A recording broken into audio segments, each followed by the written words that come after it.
Okay, I'm going to get started this morning by just officially welcoming all of you guys. Sawadee Kap. Welcome to Wat Tung Yu. Nice to see all of you guys here, and welcome to everyone who's joining us online as well. Today is our group learning program, and each Sunday I go chapter by chapter in the book that we use for this program. This is a foundational program in order to help you develop your understanding of the teachings of the Buddha in order to make your way to enlightenment, where you can train your mind to get to peace, calm, serenity, and contentedness with joy.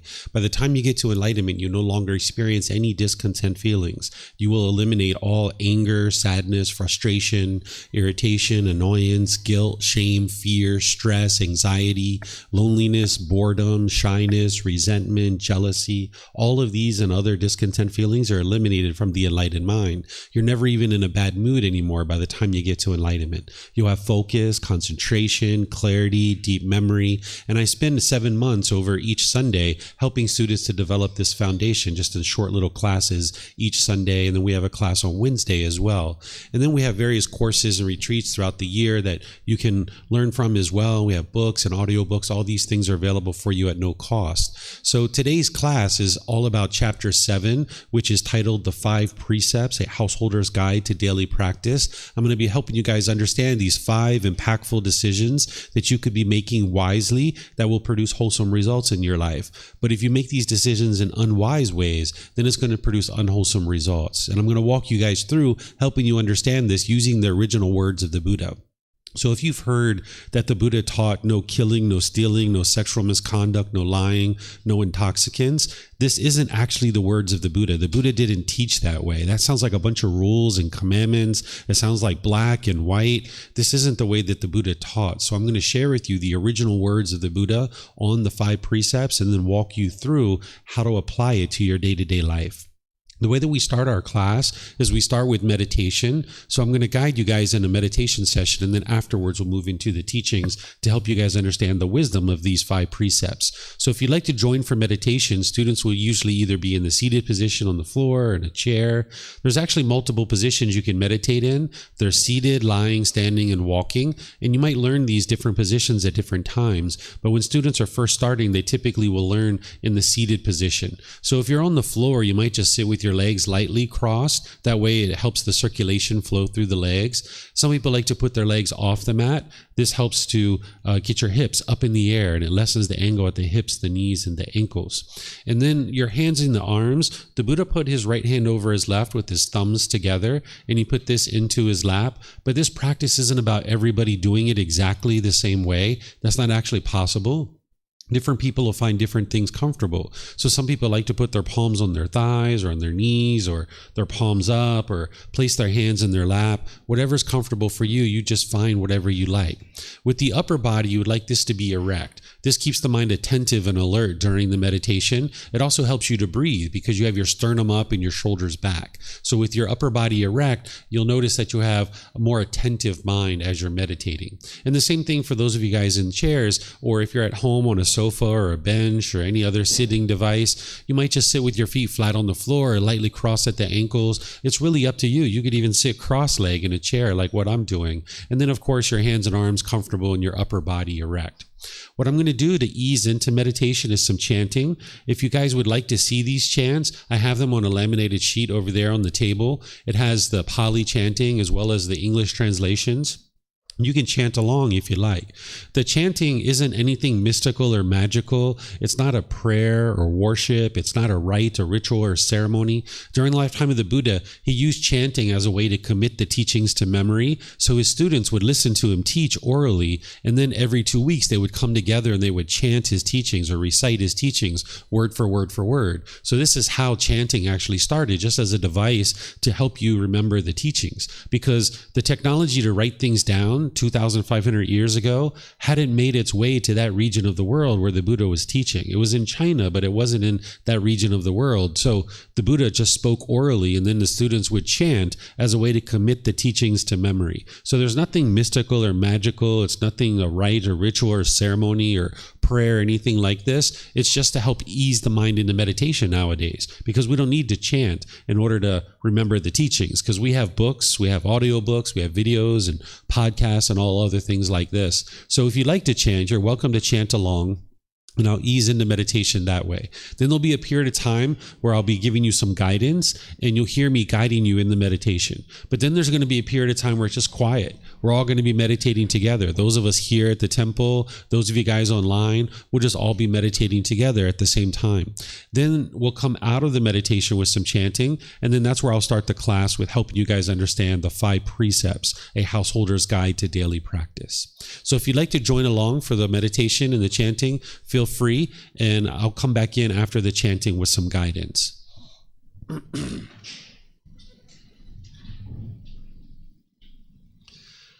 Arahang Samma Sambuddho Mahakawa Otang Mahakawanang Apiwateyami Sawakato Mahakawata Dhammo Dhammang Namasami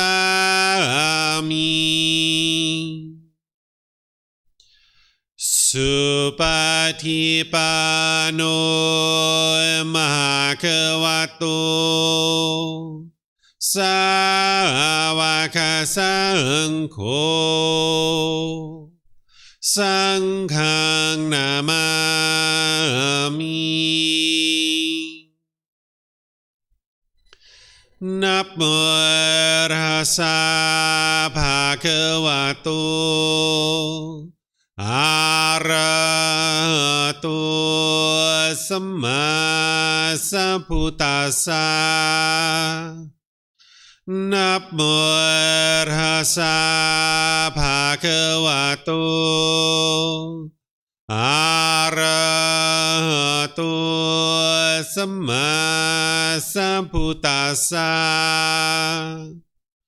Namo Rasa Bhagavato Arahato Samma Sambuddhassa Iti piso Mahakava Arahang Samma Sambuddho Vicacaranang Sammuno Sakato Rokavitu Anutero Purisa Dhamma Sati Satatavap Manusanang Bhutto Bhagavati.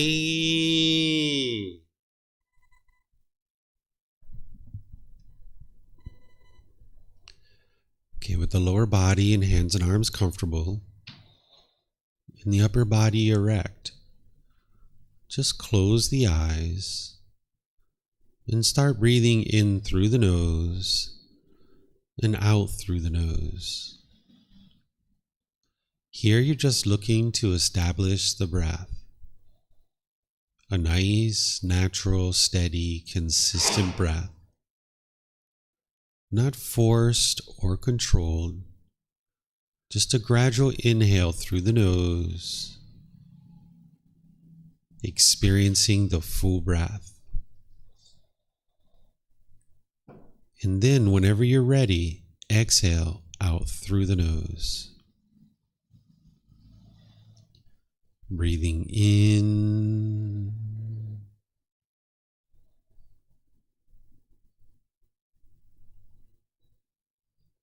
and out.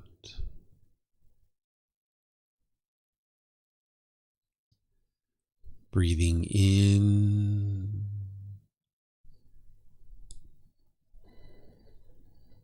and out.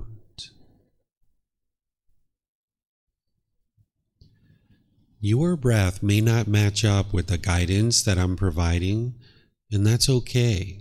This is your practice. I'm just here for guidance. You can use this voice as a reminder that whenever you get to the next inhale, breathe in naturally through the nose, developing a nice, natural, steady, consistent breath. And then whenever you're ready, exhale out through the nose. Breathing in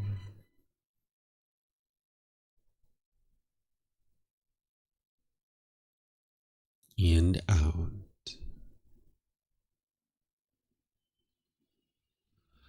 Breathing in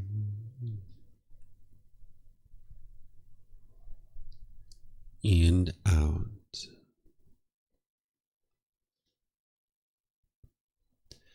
With the breath well established, start fixating the mind on the breath, either the sound of the breath coming into the nose or the sensation of air moving over the skin into the nose. The breath is the present moment. Fixate the mind on the breath, the present moment. Breathing in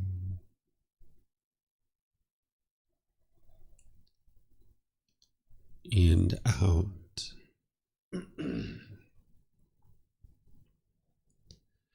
Breathing in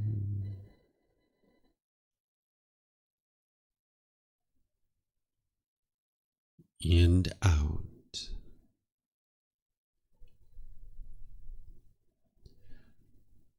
With the mind fixated on the breath, whenever you notice that it moves off the breath, cut that off, let it go, and come back to the breath, the present moment. No need to observe the thought, label it, judge it, analyze it, or even try to figure out where it's coming from. Whenever you notice that the mind is moved off the breath, cut that off, let it go, and come back to the breath, the present moment. Breathing in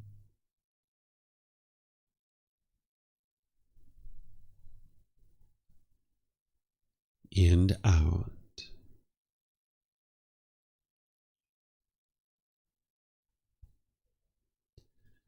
Breathing in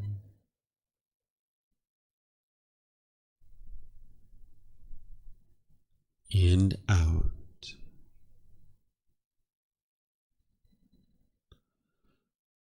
I'm going to be quiet now and let you do this work of focusing on the breath, cutting off and letting go anytime the mind moves off the breath. You have nowhere to go. There's nothing to do. No one needs you right now. This is your time to focus on the breath. Breathing in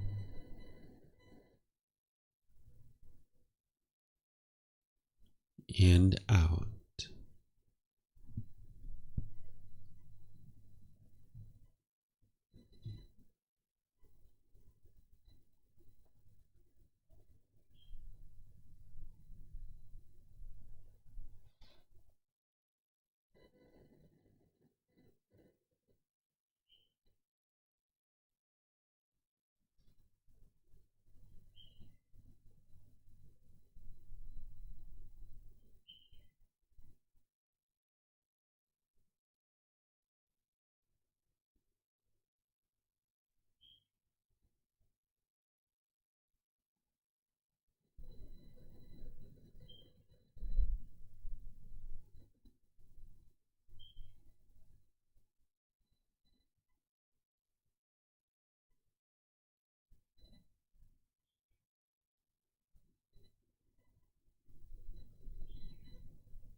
อะระหังสัมมาสัมพุทโธมหาเกวา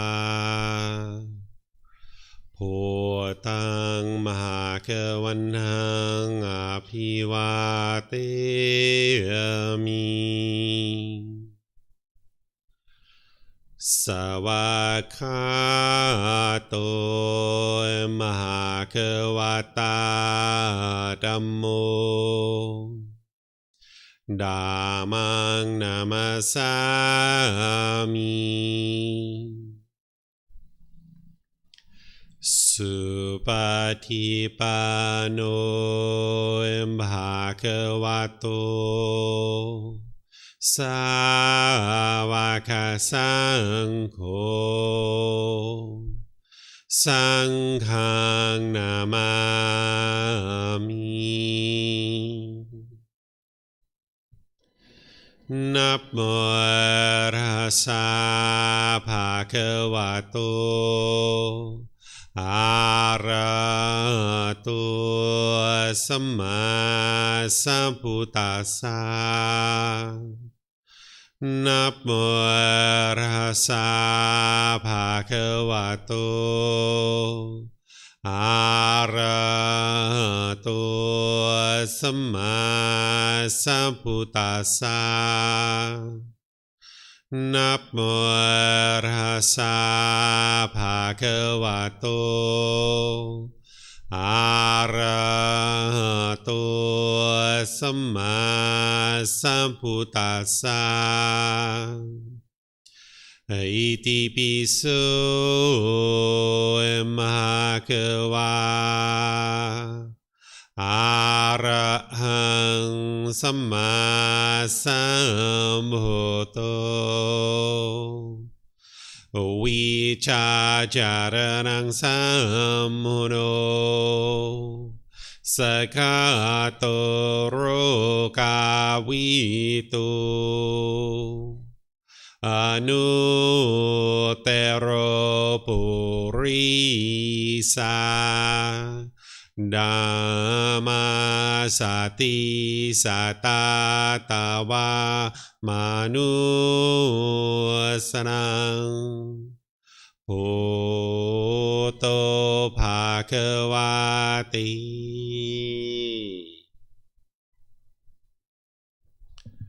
Okay, if you'd like to ease your way out of meditation. Okay, once again, I'd like to welcome all of you guys, those of you that are here at the temple, those of you that joined us since we started meditating, everyone online, welcome to everyone. Welcome to Wat Tung Yu. If this is the first time you've been here to this classroom, I'd like to let you know that there's a bathroom in the back of the room, the very last door on the right. You're welcome to use it at any time. There's even bathroom outside the main classroom. There's signs that take you around to the main temple bathrooms. You're welcome to use those at any time. We even have water and snacks here that is provided by our students, so at any time that you would like some water or snacks, feel free to make yourself comfortable and nice and relaxed here as you're learning today. So the teachings of the Buddha are all designed to be able to help you to get to this enlightened mental state. As I mentioned, this enlightened mental state is something you can acquire in this life. You can attain it to the point where your mind is peaceful, calm, serene, and content with joy permanently. You'll no longer experience any discontent feelings. There's no anger, sadness, frustration, irritation, annoyance, guilt, shame, fear, stress, anxiety, loneliness, boredom, resentment, shyness. Even the slightest displeasure is eliminated from the enlightened mind. You're not even feeling a little bit icky. You don't even experience a bad mood anymore. You'll notice that your mind is focused, concentrated, having clarity of mind and deep memory. And your personal professional relationships will really blossom because you're not being bitter and harsh and hostile in your relationships anymore. Oftentimes people blame the discontent feelings that they're experiencing on other people. And this is just because of a lack of wisdom.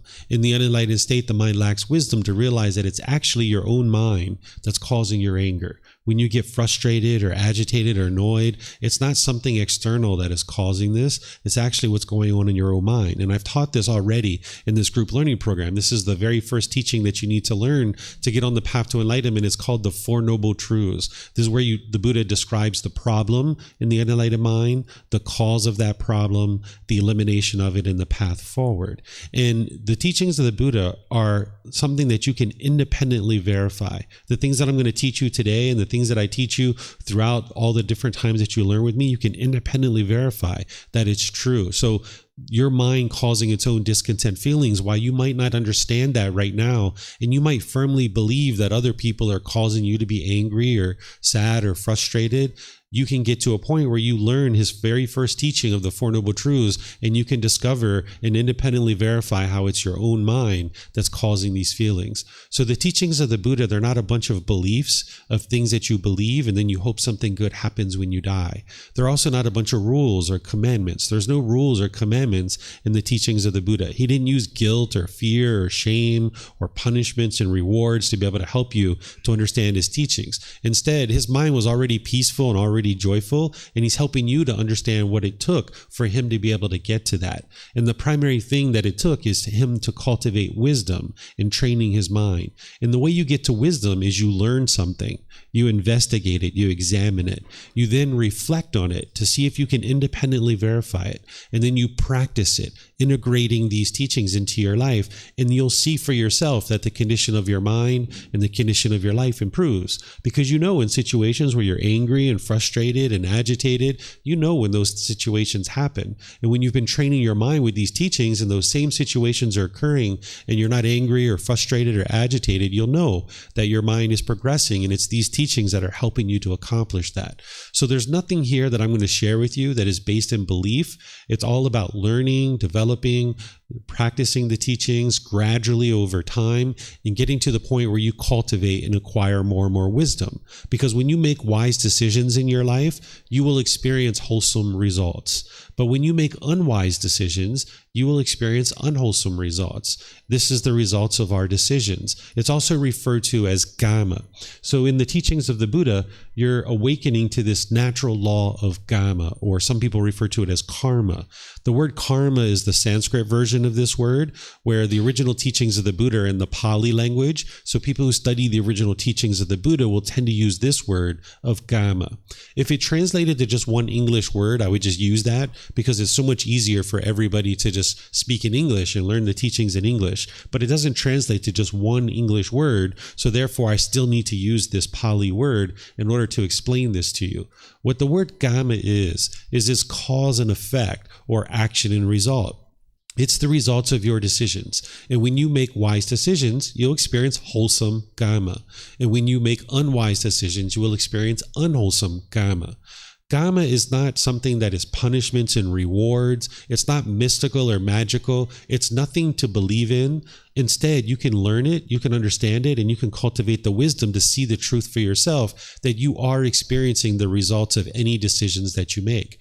There's no being that's overseeing this natural law of Kamma. It's nothing mystical or magical. It's literally the results of your decisions, and everything you experience, from the amount of money that you have in your bank account, the type of clothes that you wear, the friends that you have, the type of job or occupation you have or lack thereof, all of this is based on your decision making. Your hairstyle that you have right now, this is based on your decisions, right? So every decision that you make, there's a certain action or a certain cause, and then there's going to be a certain result or a certain effect. And what the Buddha is doing throughout all of his teachings is he's helping you to awaken to this natural law of Kamma. Because when you lack wisdom, you're going to inadvertently make unwise decisions, and it's going to produce unwholesome results. And typically when we experience something unwholesome in the unenlightened state, we will say it's either good luck or bad luck. Or we will say this is our destiny or our fate. Or we might even blame it on other people and say, it's because of everyone else that I'm experiencing these things. But as long as you do this, you're resigning yourself to the thinking that you can't change anything about your life. Because if everything is based in good luck or bad luck or destiny or fate, or if everybody else is the one who's causing whatever you experience in life, you're locked in. You have no control. You have no ability to fix anything that's going on in your life. But this isn't true reality. And if you saw life that way, then you would be resigning yourself to a life of misery, because you wouldn't be cultivating wisdom to make wiser decisions that produce wholesome results. But by you cultivating wisdom and awakening to this natural law, now you take control of your life. You have power, because now you can understand that everything you experience is a result of your decisions. And if there's anything in your life that you don't particularly care for and that you particularly don't like, you just cultivate wisdom, make different decisions, and you will experience different results. Whereas if it's everybody else that is causing the things that you experience, like I mentioned, you're locked in. Or if it's good luck or bad luck or destiny or fate, you're locked in. You can't do anything.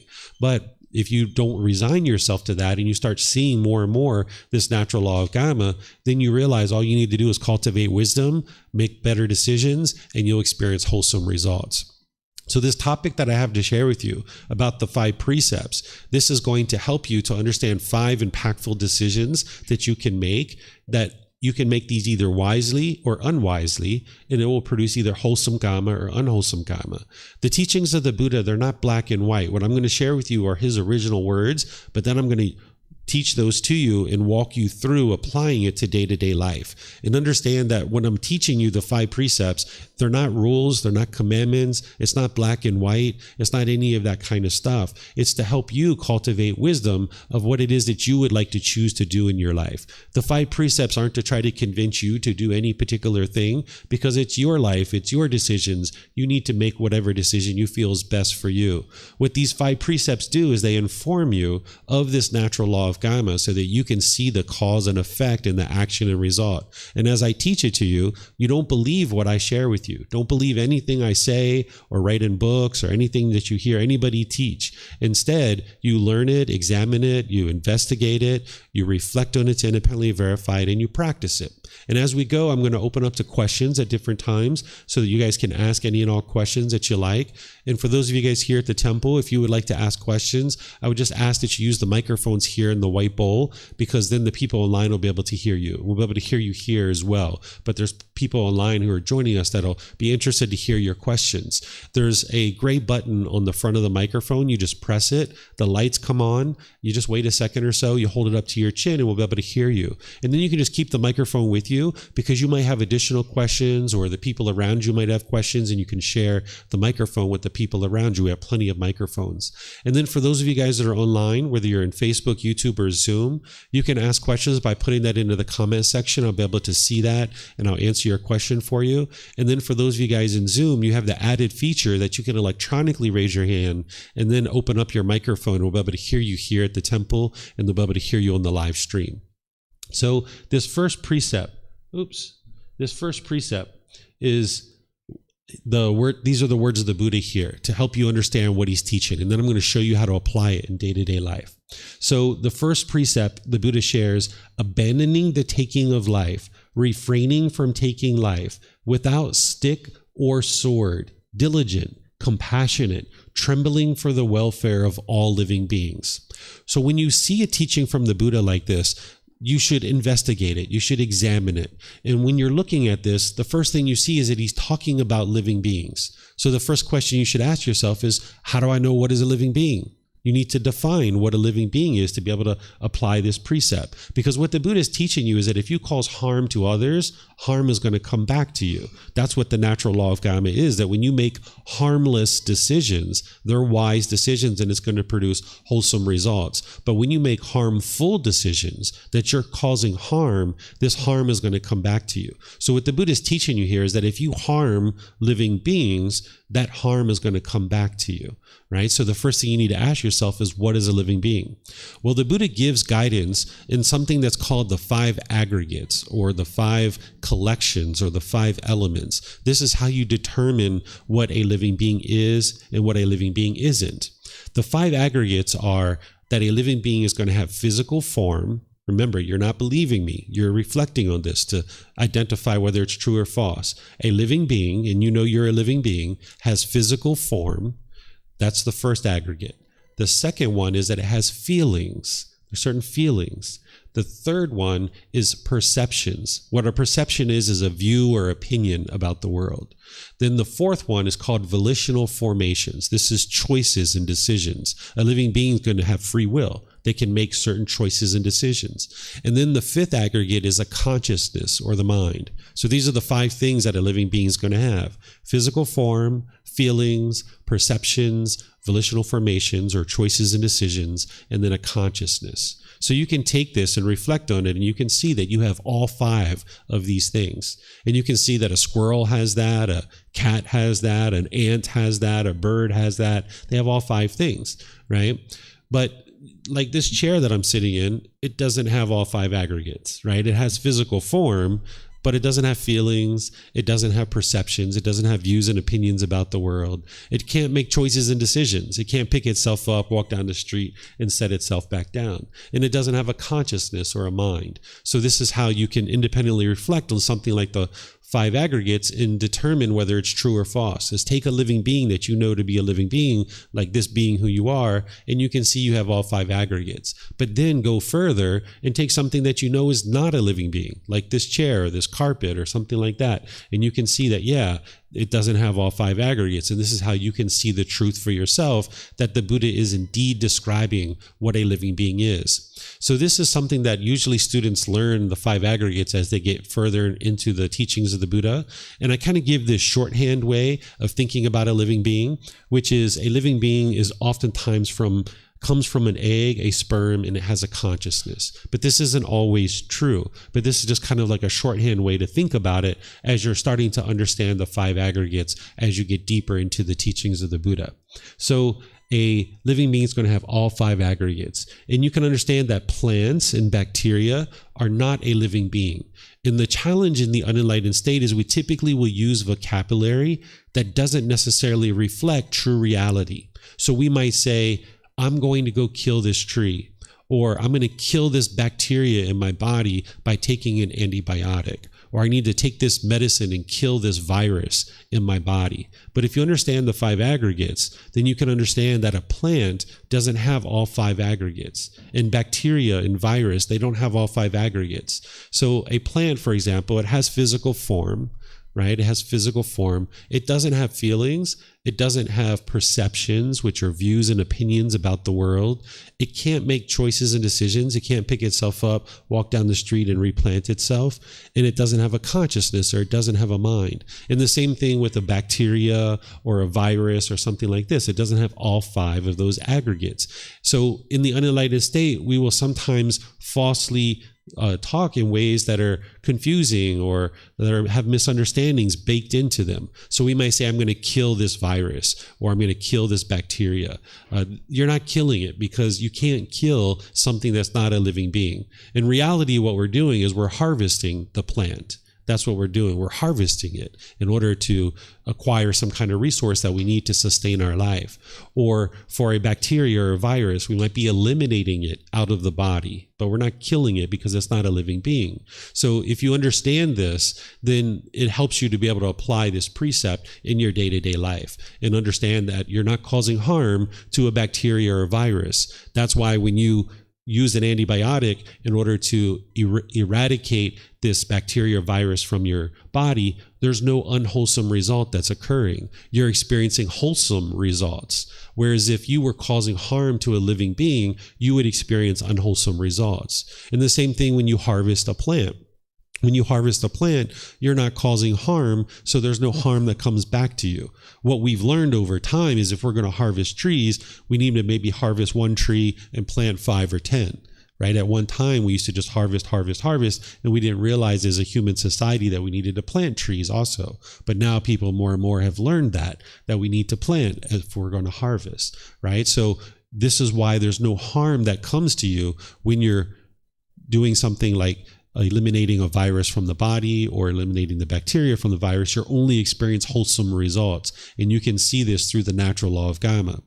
But then as you understand this natural law and you understand this particular precept about living compassionately for the welfare of all living beings, you're going to need to consider in your day-to-day life as you have different decisions about whether you would euthanize a human or an animal, Or would you terminate a pregnancy? Or would you commit suicide? Or would you assist somebody else in committing suicide? Or would you participate in capital punishment?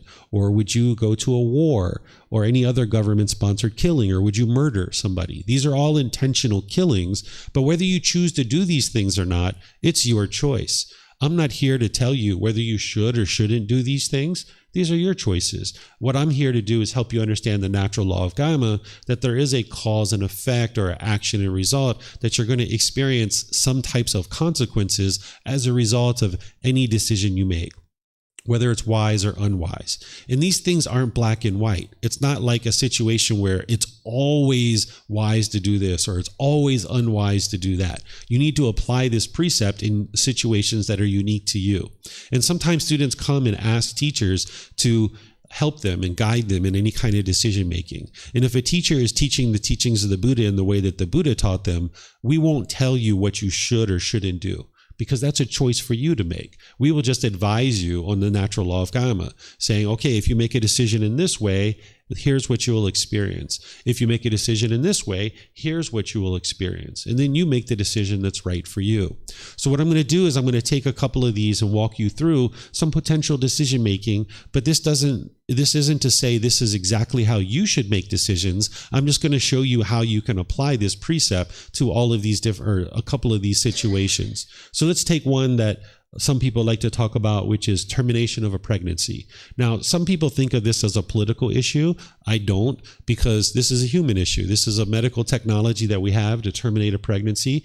And in some situations, it could be wise to do that. And in other situations, it could be unwise. Each situation is different. But at the end of the day, it's up to the individuals involved to make those decisions. It's not up to me to decide for somebody else who and what they should be doing with their body. It's up to each individual. But I'm going to share with you situations where it could be a wise decision and situations where it could potentially be an unwise decision. And then you decide for yourself based on your own wisdom.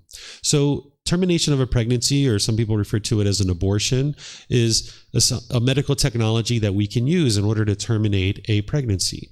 And this may be needed in some situations, right? Remember, this precept is to live compassionately for the welfare of all living beings. Well, if we have an individual, or if an individual is experiencing a pregnancy and through medical technology, we know that this fetus is never going to grow to be a viable human being. It's never going to live outside the womb. In the meantime, being inside the woman's body, it's threatening her health and her welfare, and she could potentially die as a result of this. Well, the technology to go in and remove this out of the body is well needed. And this could be something that would produce very wholesome results, because it's a wise decision to live compassionately for the welfare of all living beings. And in this situation, the fetus is not going to be able to live a viable life outside the womb. But in the meantime, the mother's life is being threatened by having this baby inside the womb. So perhaps an individual might decide that they would like to use the termination of a pregnancy in a wise decision to be able to live compassionately for their own self, right? To have compassion and loving kindness, you have to have compassion and loving kindness for this being, who you are, right? If you have loving kindness and compassion for everyone else, but you don't show loving kindness and compassion to yourself, then you don't have loving kindness and compassion fully developed yet. So you're going to need to develop loving kindness and compassion for this being. So if the woman's life is in danger, perhaps she might decide that she would like to terminate the pregnancy. And in this situation, there's no harm that's coming to her, right? She's experiencing the benefits of having made this decision that now her life can be preserved. That's a wholesome result, or wholesome Kamma, because there's this wise decision. But then there could also be somebody who potentially is regularly getting pregnant, and maybe 3, 4, 5, 6 times having an abortion. And in this situation, they're maybe using abortion or termination of a pregnancy for birth control. And in this situation, what this individual is going to find is that as you do 2, 3, 4, 5 different abortions, it starts affecting the health of the body in a negative way. because of the unwholesome results that we're experiencing, because now we're not just terminating the pregnancy because of the health of the mother. The pregnancy is being terminated because the baby is in the womb, and maybe the woman isn't able to have this baby, and maybe she doesn't want the baby, maybe she is financially ready to have the baby, but there was some unwise decisions that were made, that there wasn't birth control that was being used prior to inhibit the pregnancy from occurring. So now 4, 5, 6 times, if an individual is getting an abortion, they're going to start noticing the health of their own body deteriorating from these unwise decisions that are being made. But whether someone chooses to do that or not is up to them. I'm not here to tell somebody what they should or shouldn't do. If somebody came to me and had a consultation and asked, David, should I terminate this pregnancy? I wouldn't tell them yes or no. I would just say, hey, if you did terminate it, here's what you'll experience. If you don't terminate it, here's what you'll experience. And it's up to you to decide, right? It's not up to me to tell students what they should or shouldn't do with their own body or any other aspect of their life. But the natural law of Kamma is always there. It's always functioning, and it's going to show you whether you're making wise decisions, because it's going to produce wholesome results. And when you're making unwise decisions, it's going to produce unwholesome results. So this is just one example here with termination of a pregnancy. But let's look at another one, like war. If a government came to you, or you went to the government and the government said, hey, we would like you to go over there to that country and we would like you to kill those people. We disagree with what they're doing and we want you to kill them. And when you come back, we're not going to prosecute you for murder, right? If you kill somebody in our country, we're going to prosecute you for murder. We're going to send you to jail. But if you go over there and kill those people, we're not going to prosecute you for murder, right? So this is a human decision, right? This is a human law, and human laws are imperfect. They're not functioning ideally because humans are involved. They're making unwise decisions. Laws can't be developed, created, and administered fairly and equally. Even though we should aspire for those things to occur, it's very challenging for human beings to do that because human beings are prone to error. So in this situation, a government can tell their citizens, go over there and kill those people, and we're not going to prosecute you for murder. So in this situation, you're not experiencing any results from the human laws, but the natural law of Kamma is a law that's functioning at a much higher level. It's not a human law. It's just functioning all the time. Just like gravity is functioning all the time. It's a natural law. Nobody turns it on. Nobody turns it off. Nobody's controlling it. It just affects us whether we're aware of it or not. So even if you had no understanding of the natural law of Kamma at all, you're going to still be affected by your decision to go off into war and kill. This is why oftentimes people die in battle, right? Because they're choosing to kill others. So now causing that harm, the harm comes back to them.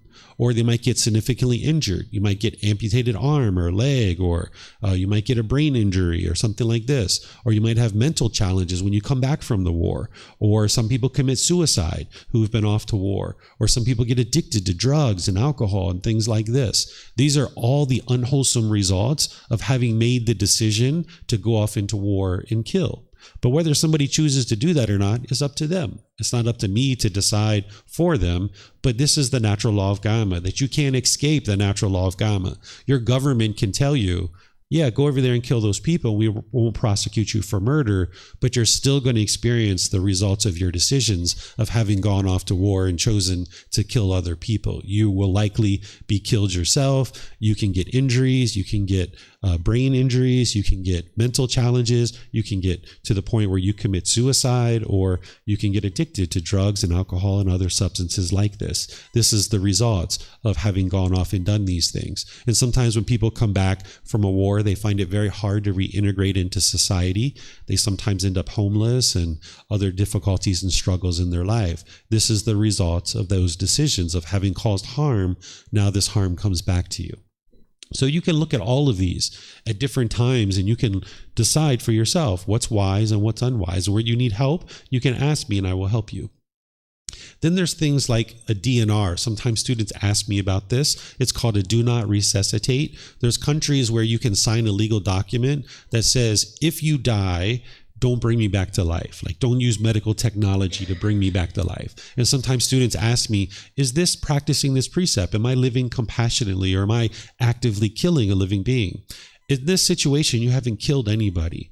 All you're doing is you're saying, hey, if this body dies, don't bring me back to life. Don't use medical technology. I'm completely comfortable with death. And if I die, I don't need to come back and use medical technology. So if somebody decided to do this, you're still practicing this precept.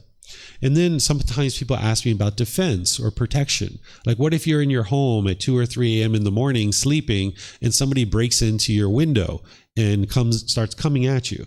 Well, I can assure you they're not bringing you chocolate and flowers at 2 a.m. in the morning, right? They're breaking into your house. They're there to do harm, right? Because they're there at 2 or 3 in the morning. What I would advise somebody to do is, if they can, get out.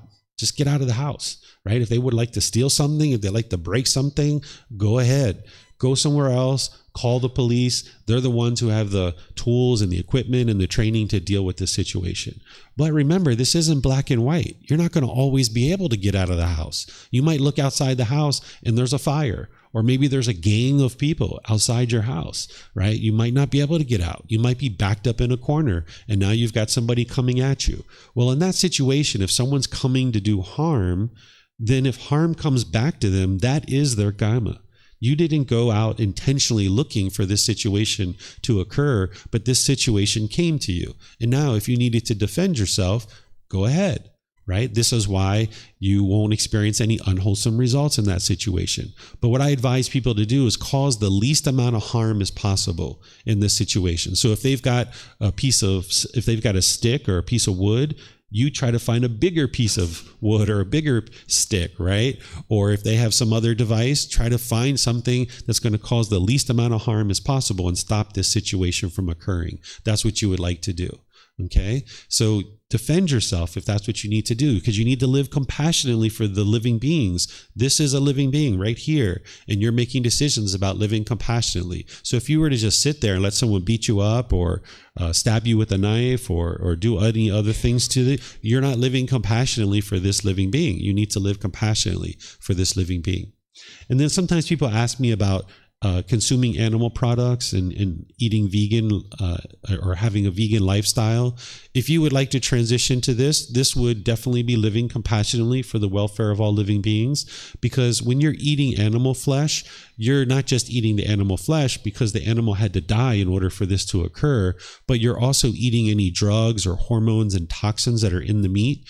They've done research and they've taken wild fish out of wild streams in places like America that are supposed to be very clean water, and they've tested the flesh and they found all kinds of substances like cocaine and antidepressants and things like this that are in the flesh of the fish. And it's not supposed to be there, of course, but because of us human beings having flushed that stuff down the toilet, like antidepressants and cocaine and other illicit drugs, it's polluted the water table. So now even wild salmon have these kinds of substances in the flesh. So when you're eating any kind of meat, you're not just eating the meat, which has caused harm to this other being that had to die in order for you to eat it, but you're also eating the cocaine and the antidepressants and things like this. So like I mentioned, all these teachings are independently verifiable. If you decide to transition over to a plant-based food supply, you will see that the health of the body and the health of your mind improves. Within about 2 or 3 months, you're going to notice a gradual transition to the health of the body and the mind. And this will help you to live a longer life. It'll help you to be more healthy as you move closer and closer to not causing harm to other beings.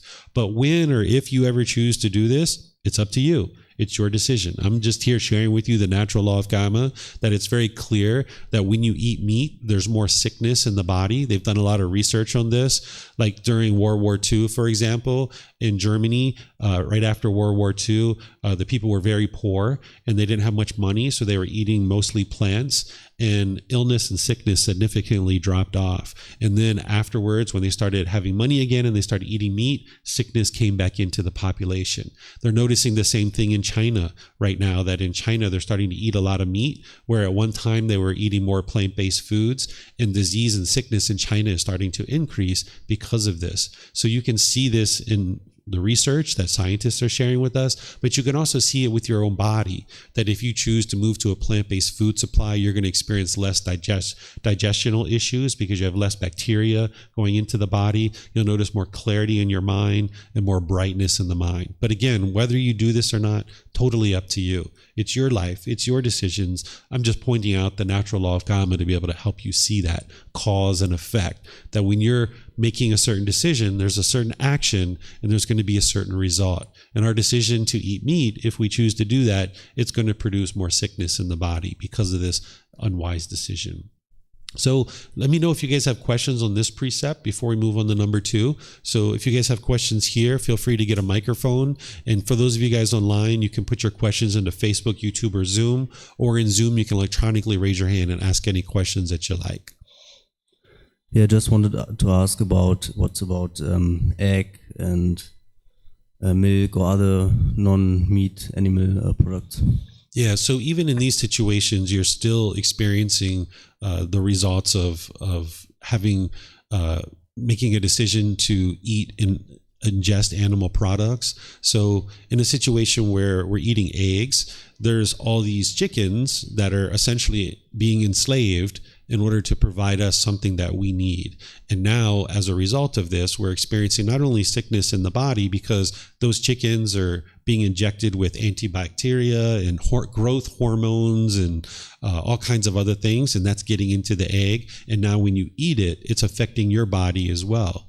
And it's affecting the environment as well. We're seeing a huge drastic impact to the environment in terms of how it's affecting the weather systems and stuff like this. So if somebody is interested in moving to a plant-based food supply, you might decide to do it gradually. Just snapping your fingers and doing it is kind of unwise. It's better to kind of gradually move off of meat if that's what you're planning to do. At least when I did this multiple years ago, I ate cheese and eggs for a period of time for about 6 months to kind of let the body adjust. And then I moved off of that.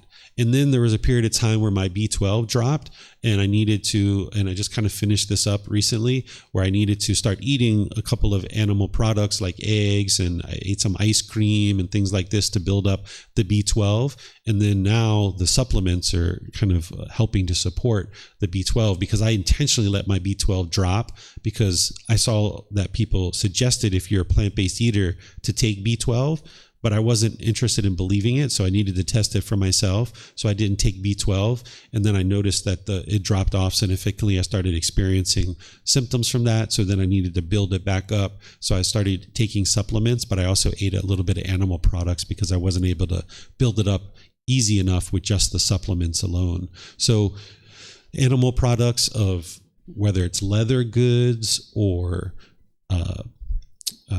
eggs or milk or any of these kinds of things, it's affecting the health of the body, it's affecting the health of the environment, and you might decide on your own at some point to gradually move away from those things. And more people are starting to do that and realizing that this is really helpful for their body and for their mind and for the environment as well. But when or if someone ever chooses to do this, it's up to them of whether they choose to do it or not.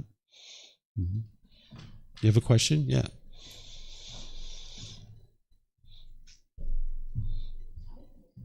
Just takes a second to engage. Yeah.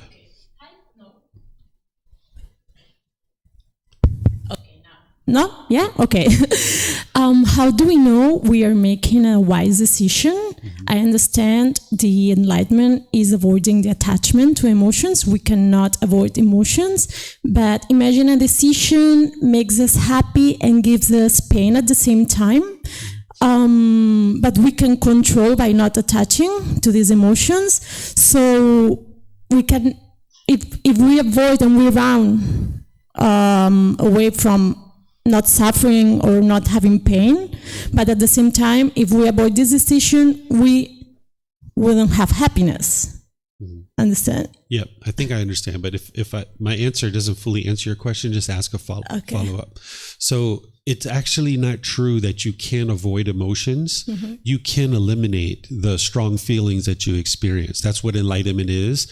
That in the unenlightened state, you're experiencing what's called conditional feelings. That based on some condition, you will be happy or excited. But then when that condition changes, because that condition is impermanent, now your mind moves to the painful feelings like sadness, anger, and frustration. So for example, if you are attached to the sun, or you're craving or longing and yearning for the sun, when you see it's sunny outside, you'll be happy and you'll be excited. But then because you formed your inner feeling of happiness on the sun, and the sun is not permanent, when the sun changes, now it's raining, you'll be sad, you'll be frustrated. Or if you get happy when your bank account balance is here, you'll be happy and excited. But then when it drops, you'll be sad and frustrated. Or if you're in a relationship with somebody, you'll be happy and excited when you're in that relationship. But then when it's over, you'll be sad because you're basing your inner feelings on some condition. So by the time you get to enlightenment, you're not experiencing conditional feelings anymore. You're experiencing the unconditioned mental qualities. So you're experiencing unconditioned happiness. So in the unenlightened state, you can only be happy when this happens and this happens and this happens and this happens. But then when those things change, because all those things will change because they are impermanent, now you get the painful feelings. So you need to be able to see the conditional pleasant feelings as part of the problem. That is part of the problem, because as soon as you get a conditional pleasant feeling, it's only a matter of time before that condition changes, and now you're going to end up in the painful feelings. So you can eliminate these emotions of anger and sadness and frustration, but in the unenlightened state, an individual lacks the wisdom of how to do that. And now, as you train your mind more and more, you'll be able to accomplish the ability of removing the causes and conditions in your mind that are producing those feelings. And then, I'm sorry, I answered that first part of your question, but what was the rest of it? I think there's more there that I haven't answered yet. I can give an example. For example, family relationships. My dad, mom, brother, doesn't matter. They can give me happiness and they can also give me pain. So how do I know if it's a good decision meeting them or not meeting them? Okay, perfect. So your family isn't giving you the happiness. They're not giving you the sadness or the pain. What's causing this is within your own mind, the craving, the desire, the attachment. This is where sometimes people are confused. What the attachment is not the person. The attachment is within your own mind and longing, yearning. For example, wanting mom to be healthy and permanently healthy. And when she's healthy, you're happy. But now when she's sick, you're sad or you feel miserable. Mom can't be permanently healthy. It's not possible. But what's happening in the unenlightened mind is it's craving permanence. It's wanting mom to be permanently healthy, not realizing the universal truth of impermanence, that it's just physically not possible for mom to be permanently healthy. Sometimes people understand that intellectually, but then when it comes to a real situation where mom is unhealthy, the mind struggles in that situation because of its pollution. It struggles when mom is sick or injured or something like this. Or an individual might want mom and dad to do this, and when they do that, you feel happy. But now they're not going to do that permanently because of impermanence. So now when they do this over here, you're sad or frustrated or angry. And what the unenlightened mind is doing is it's perceiving the problem to be mom and dad. That mom and dad are the problem. They're the ones who are causing me to be angry. But in reality, it's your own mind having wants and expectations and craving and desire, attachment, wanting things to be a certain way. And now when they're that way, you feel happy. But when they're not that way, you feel sad. And this is what the unenlightened mind is doing, is going up and down like this based on these emotions. And it's the craving, desire, attachment that's causing that. So understanding that that's what's causing it, which is the very first teaching of the Buddha. Then you start implementing tools and techniques and teachings to be able to eliminate and eradicate the craving, desire, attachment, so that your mind's not bouncing up and down, and you can get to the peace and joy where your mind's always peaceful and joyful. And that's the gradual training, gradual practice, and gradual progress. The way you know what's wise or unwise is based on awakening to the natural law of Kamma. You need to learn more and more this natural law. And here, this is just one aspect of understanding the 5 precepts. So you start gradually awakening, and that's why you can't believe the natural law of Kamma, because with belief, you don't know what's true or false. You need to be able to get to wisdom, where you can independently verify what I'm sharing with you, whether it's talking about termination of pregnancy or suicide or war or any of these other things that we we talked about, you can independently verify and you can say, yeah, I can see how that is true. You may or may not make your decisions that way currently, but you can see how, yeah, what he's saying is true. I can see how that is true, that if you do those things, it's going to produce wholesome results. And if you do these things, it's going to produce unwholesome results. So more and more you start learning that when you make harmless decisions, it will produce wholesome results. And when you make harmful decisions, it will produce unwholesome results. But the challenge is, in the unenlightened mind, there are certain pollutions that you have, like what we call craving, anger, and ignorance, or the unknowing of true reality, that are motivating unwise decisions in your own mind. And now when you make those unwise decisions, it's producing these unwholesome results. So what the training of the Buddha is there for you to do is help you bring down these pollutions in your mind, so that more and more you're making wise decisions based in things like generosity, loving kindness, and wisdom, which is the exact opposite of craving, anger, and ignorance. We're going to be talking about this next week, which is the 3 poisons, or the 3 unwholesome roots, or the 3 fires, where you can see what's motivating all these unskillful and unwise decisions that we make in the unenlightened state. So if you have these selfish desires, which is craving, which every unenlightened mind has, if you have anger, this bitterness, this hostility, you're going to make unwise decisions there. And when you have this lack of wisdom, or this unknowing of true reality, you're going to make unwise decisions there, and it's going to produce unwholesome results. And this is where typically the unenlightened mind will blame other people. But when you can see the truth for yourself through gradually awakening to this natural law, that it's your decisions that are leading to any unwholesome result, it's very empowering for you. So there's not like a list of approved decisions, and like, if you make a decision this way, it's going to produce this, or if you make a decision this way, that would be like a decision tree, right? Like a permanent answer. It would always be, helpful to do it this way or that way. Instead, what you're looking to do is cultivate more and more wisdom of this natural law, bringing down your pollutions of mind. And now you'll be able to see more and more what are the wise decisions, because you can see it for yourself. That when I walk down the street and I accidentally kill this ant, for example, it happens to be under my foot, I don't experience any unwholesome results, because I didn't have any intention to kill this ant. So that's why I don't experience any unwholesome karma when that occurs. And you can see that there has to be intention behind your decision in order to produce any particular result. But if you walk down the street and you saw a dog on the street corner and you kicked it and beat it up and you did other harmful things to it and it died on the street, the people would see that and you would have some problems to deal with, because you're intentionally killing this particular being, this living being. And now you're going to experience unwholesome results. So more and more you start looking into your own life, and you start seeing any time you're experiencing anything unwholesome come back to you, it's because of your unwise decisions. And that's where sometimes students, they're learning in classes like this, they're learning in books, they're gradually developing their wisdom of the natural law, but then they're also consulting with their teacher and saying, hey, I'm about to make these kinds of decisions. What are your thoughts? And then we just provide you thoughts and guidance, and what you choose to do is up to you. Or you might say, hey, I made these decisions and these are the results that I'm experiencing. Can you help me to understand it? Why am I experiencing these types of results? And now slowly but surely, you start gaining wisdom of this natural law. And that's how you awaken to the wisdom. And now more and more with that wisdom, you start making wiser and wiser decisions. And you get to a point where nothing unwholesome is happening in your life. Everything is at ease, including no discontentedness, no discontent feelings. You're welcome. And we're going to be talking about the natural law of Kamma in 2 weeks, actually. We're going to go into detail and talk about the natural law of Kamma. So next week is going to be the 3 poisons or 3 unwholesome roots, and then the week after that will be the natural law of Kamma. Rex, looks like you have a question. You have a question, Rex? Okay. There you go. I just wanted to ask you, from what I understand, Buddha did not prohibit the monks from eating meat. So I'm just wondering how that applies to householders eating meat.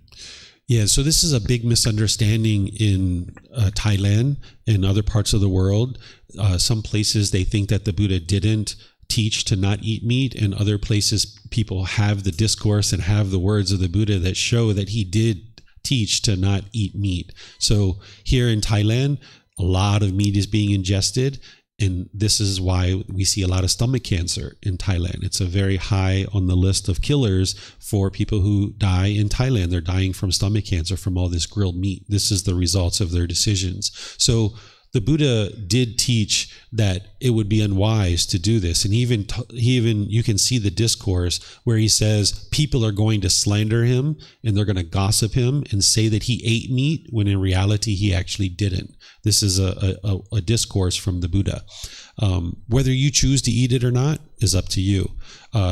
In the word prohibited, this is something that I don't suggest you think of in relationship to the Buddha, because that sounds like a bunch of rules, like the Buddha had a bunch of rules for these monks that were learning with him. In reality, what he was doing is he was sharing teachings and guidance to be able to help people to understand this natural law. And then what people chose to do is up to them. There were people who were learning with him that were doing all kinds of unwise things. Even today, there's people who smoke cigarettes. I've seen monks that hit dogs and beat dogs, and I see monks that are gambling and all kinds of things that are unwise. I've even had monks come talk to me that were drunk and intoxicated using alcohol and drugs. You can see these kinds of things that are occurring. So just because you see a pervasive thing or you heard something from somebody that leads one to think that perhaps the Buddha didn't teach a particular thing, when you go back to his original words, you can see for yourself what he did teach and what he didn't teach. And you can see in things like even just right livelihood, where right livelihood, he teaches about how to not have a business in meat. Right? Or if you look at his teachings on loving kindness, or this one right here, where it's unwise to kill living beings, or even the next one, what we're going to talk about is stealing, where how would you be able to kill a living being and at the same time have loving kindness for it? So there's a lot of misunderstanding in the world around the teachings, but you can cut through all of that misunderstanding by looking for yourself and seeing the truth for yourself, where you see like, yes, if I kill this living being or somebody else kills it on my behalf and I ingest this meat, it's causing more sickness and illness in this body. And you can see that for yourself. So that way you don't believe what other people are telling you, but you don't believe what I'm telling you either, that you can see the truth for yourself, that it would be wise to purify your food intake so that you're not eating meat. But whether someone chooses to do that or not is up to them. But that is what will lead to improved results in your life. Okay. I was under the impression there is a particular teaching where he told his monks, because they were asking, they have to go out and collect food to eat. And there was a concern that some people were giving him meat, for example. And the Buddha said that it's fine to consume meat as long as it's not killed specifically for you. Yeah, so every single meat that you ingest has been killed specifically for you. No, it hasn't been killed specifically for you. Mm-hmm. Like if a monk is out wandering and collecting food, that does not mean that if he receives meat, it was killed specifically for him. He's just getting perhaps the leftovers or some meat that was prepared for the family.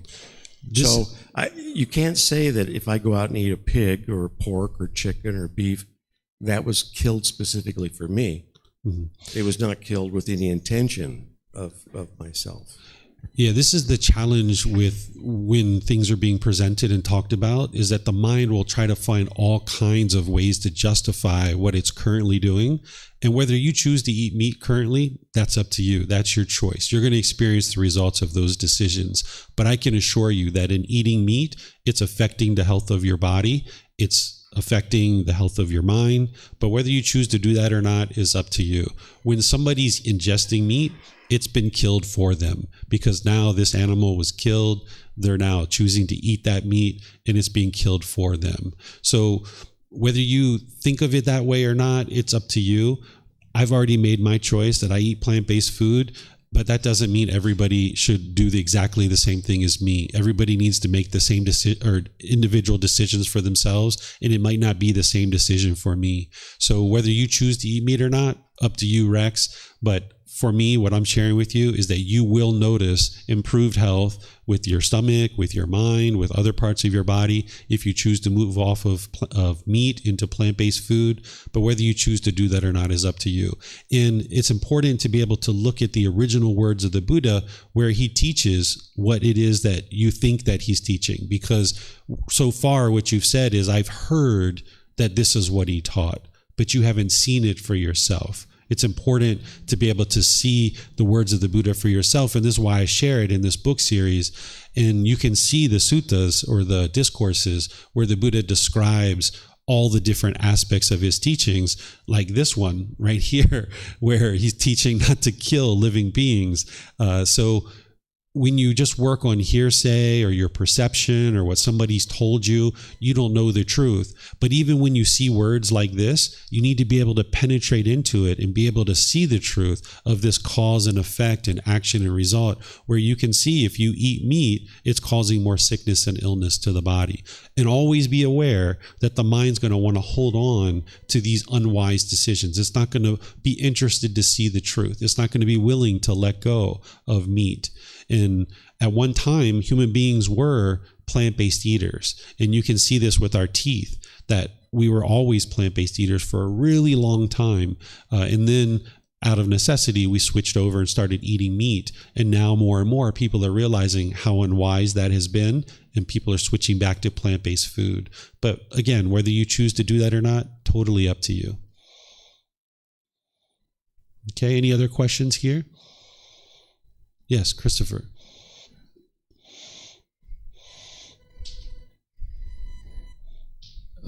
Thank you for the teaching. In regards to the consumption of animals and animal products, you mentioned that, like eggs, for example, they're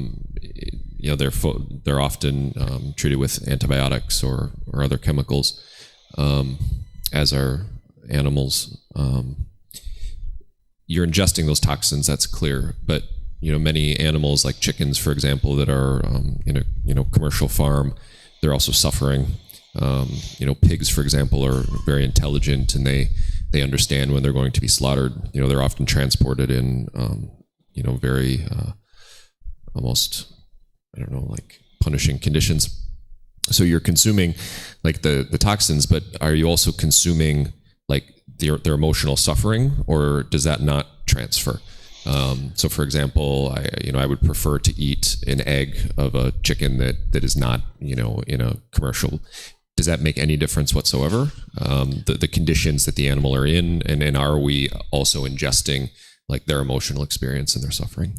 Yeah, based on what I know, the answer is yes.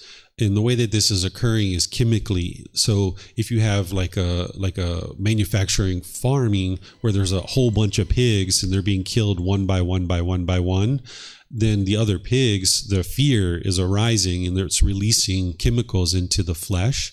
And now those other pigs are releasing those toxins into their meat. And now that one being killed, now you're eating that. And that's how it's happening. It's not just like a formless type of thing. It's not like a mystical or magical thing. It's actually based on the chemicals that are being released from the animal's body into the flesh. And now those are being ingested and affecting the health of the body as well.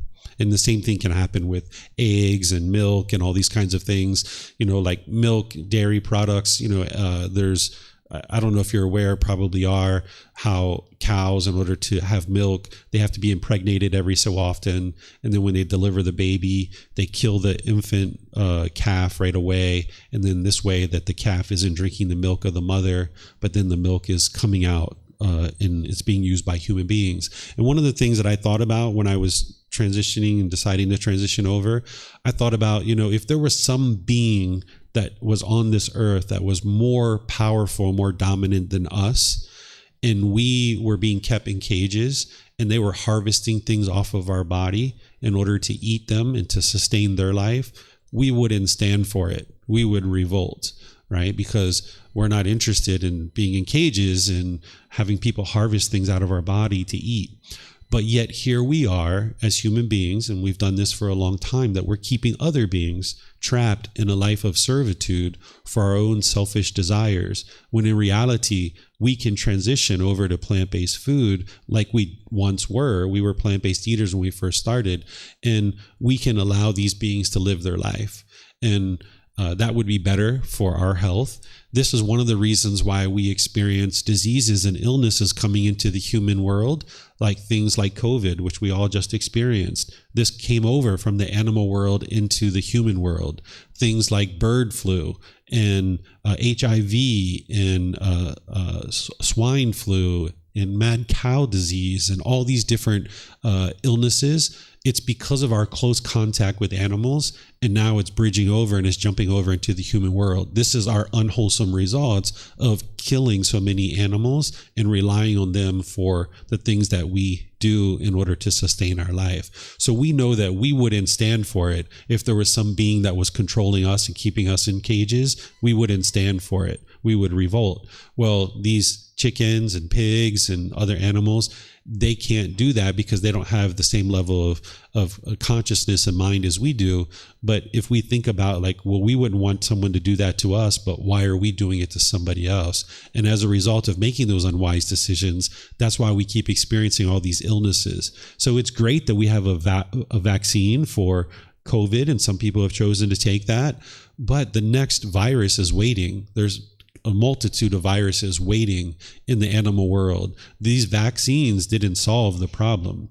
The problem that we're experiencing in the human world is that we have a craving, and we're using our force and our dominance to be able to control these animals and keep them in a life of servitude for us. As long as we keep doing that, viruses and these different illnesses are going to keep jumping over from the animal realm into the human body, and now we're going to experience more and more sickness. So while it's great that we solved COVID, we haven't actually solved the underlying root cause, which is this close contact we have with animals. So I went a little bit further to explain this a little bit more so you guys can see more of this cause and effect, that it's not just whether the Buddha said, you shouldn't eat meat or you should eat meat. You can see the truth for yourself. You don't have to rely on hearsay and what people say.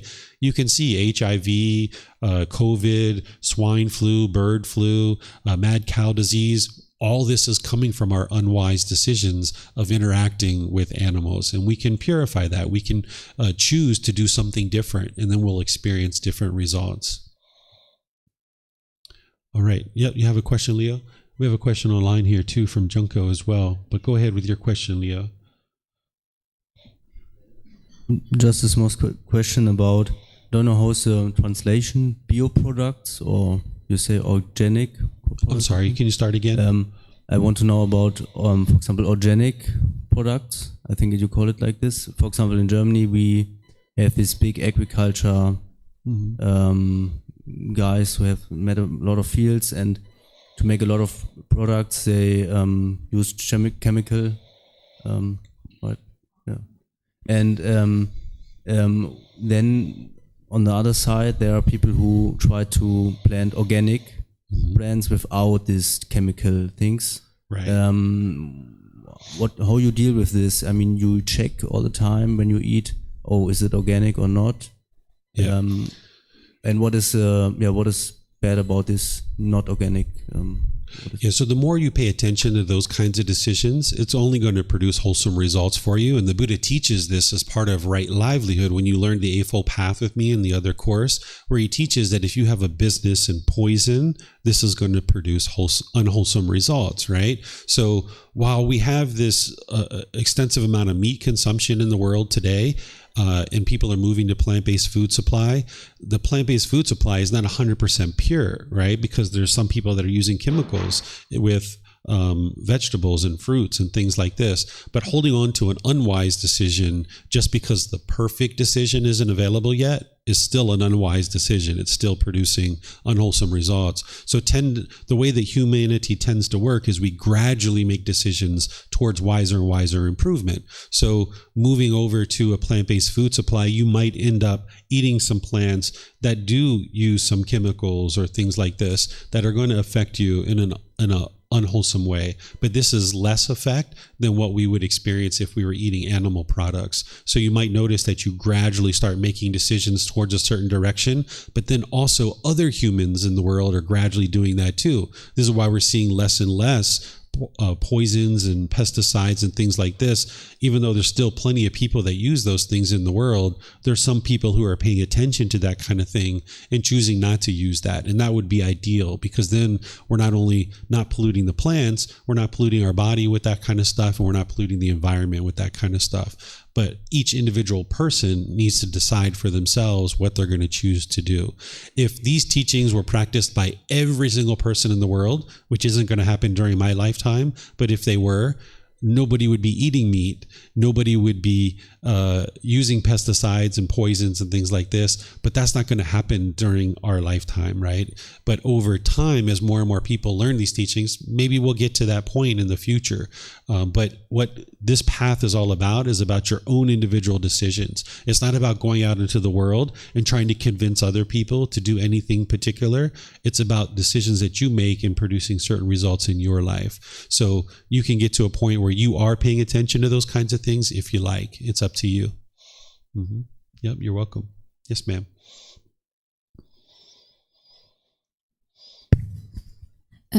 So I wanted to ask, is it still an intentional killing if we knew we could have been more mindful about it? So there was this situation where I was excited in my day before this moment, and then I was walking down this path. It was a little bit dark, and because of the rain, the snails are everywhere, and I accidentally stepped on one snail, but I felt like I could have been more mindful. So is it considered an intentional killing? There was no intention there, because you said I accidentally did this, right? So there needs to be intention in order for you to create any kind of kamma. There needs to be intention behind your action. So in that situation where you're making the observation and wisely saying, hey, I could have been more aware here as I was walking down, that's good. That's an improvement for you. And that's a wise thing to cultivate in your mind. But because there was no intention behind it, that's why you haven't experienced any unwholesome results. If you experienced any guilt or anything like that as a result of killing those snails, that's just from your own mind's craving and your own holding on. But notice that other snails didn't try to come kill you, and human beings didn't try to come kill you, and there wasn't police coming to arrest you. You didn't experience any unwholesome results from that because there was no intention behind it. Where did you experience any guilt at all as part of it? Yes, I did. That's why maybe I'm asking this question. So it's because of my craving, is what you say. Yes, that's because of the craving, wanting things to be a certain way. So now what you do is you just wisely start making better decisions about how you move about the world, but still realizing that you still might inadvertently step on another being and accidentally kill it. And you don't have to feel guilty about that because there wasn't any intention behind it. Okay, thank you. Yeah, you're welcome. We have a question here from Essa on Facebook. It says, what about people who live in areas where being vegetarian is not possible? For example, in the Arctic Circle, the fruits and vegetables are expensive. Would they experience unwholesome results? Yeah, they're still experiencing unwholesome results because they're choosing certain choices. They've made a choice to live in that area, and now they're choosing to eat those certain things. So you can't escape the decisions that you're making. And any decision that you make, you're experiencing some results. So it's a choice to live in any particular place. And now if you're living in that place and there aren't fruits and vegetables available, you're eating meat, and now you're going to be affected by that. Okay. All right. So we have a couple questions here in Zoom. Go ahead, Junko, if you like to open up your mic and ask questions. Thank you so much. And also, it's really good to know such a wisdom information. My question is so it's related unwholesome choice, and it's caused the unwholesome result. So so you mentioned, if you choose the bad foods, and then it's caused to my body bad, and but sometimes so those people who really look so innocent, like a baby or small children got involved in the war or got involved in some accident, and then I wonder, it's kind of beyond my thought. What is their cause? What was why it happened? And then so it's just called suffering, and or it's connected kind of not only current growth, but also so kind of many times previous lives as well. So I'm not so have a craving desire about question, but I sometimes I wonder why the kind of the babies, the children, or the other people. So it looks like innocent, but they suffer. So kind of very unwholesome result. So it doesn't look like they caused something bad, but it's happened. So so sorry, my question, I say the same thing, but it's connected all their all life, so not including present life, but also the previous many lives. Yeah, let's talk about this in 2 weeks, Junko. When we talk about the natural law of Kamma, it'll fit in better there because there's more background you need to know on the natural law of Kamma to be able to fully explain that to you. So if you could ask that again in 2 weeks, because I know you attend regularly. Okay, thank you. Yeah, you're welcome. And then Keely, if you'd like to go ahead and ask your question, you can open up your mic, ma'am.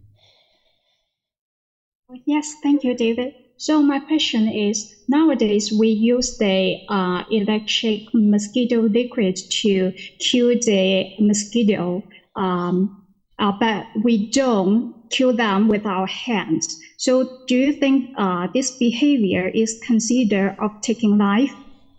So if you're intentionally killing a being, even a mosquito, yes. But it sounds like what you're talking about is you're talking about a repellent versus an actual killing.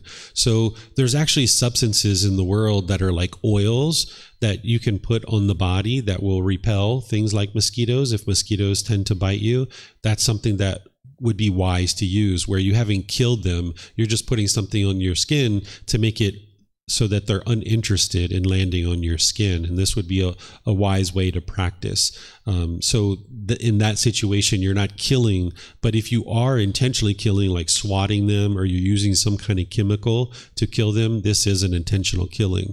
That's something that you'll need to look at, because what the Buddha is teaching you here is he's teaching you how to eliminate your pollutions of mind. Okay, so while you're arising this wisdom about how to make wise decisions, what this precept is designed to do is help you eliminate anger, hatred, and ill will, as well as your craving, desire, attachment. These are the 3 poisons that we're going to talk about next week. So each one of these teachings is not just like, here's a rule to follow.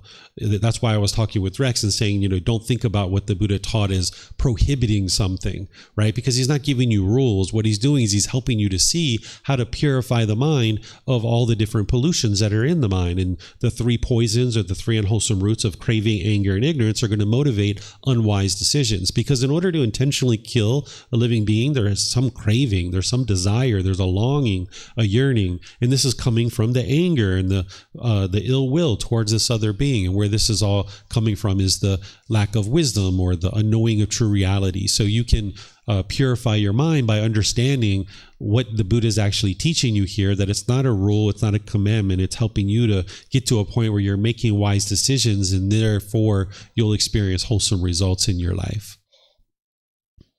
You have another Thank question? you, I got that. Mm-hmm. You're welcome. Okay, I want to go back to emotions. Mm-hmm. You said we can avoid emotions, right?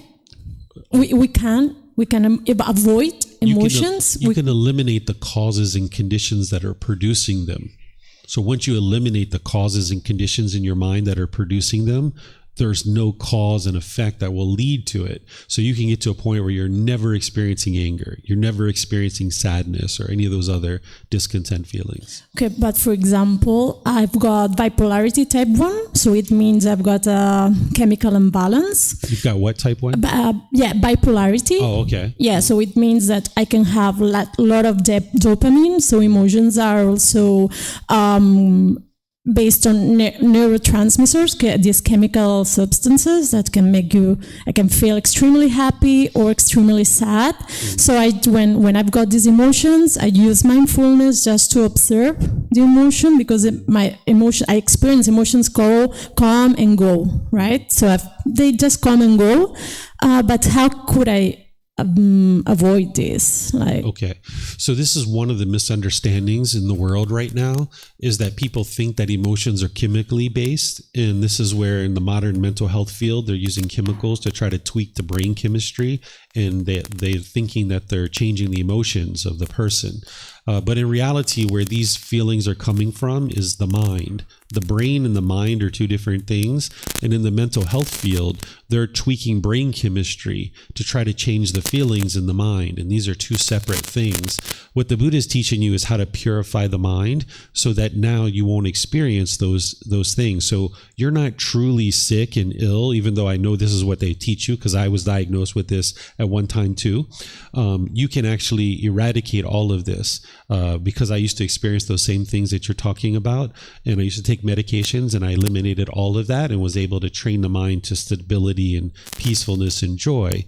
But with a lack of wisdom, you won't know how to do that. So you're going to need to gradually learn the path to enlightenment and gradually train your mind. And as you do, you're going to see for yourself that your mind's becoming more and more stable. And as you do, you might choose to eliminate your medication if you're taking medication now. A lot of students who study with me do. They start gaining more and more stability after 3 months, 6 months, a year, and they start decreasing or completely eliminating their medication. And not just for bipolar, but for a lot of other things too that people are experiencing. So I wouldn't be able to go into detail right now to tell you exactly how to do it, but if you attend these classes over 7 months and over years, gradually, slowly but surely, you're going to be learning all the things you need to know in order to train your mind and no longer experience those swings where you go up and you go down. This isn't chemically based. It's not an illness. It's just that the mind is untrained and it lacks the wisdom. And because of the pollutions that are in the mind, it's going to keep going up and down. But you can purify the mind and get to the point where the mind's stable and steady. For example, I can have this when dopamine increase. Well, we actually have also it, and I really believe I could control this if I keep practicing. But I could also experience some psychosis, right? So my mind just can see something that is not real.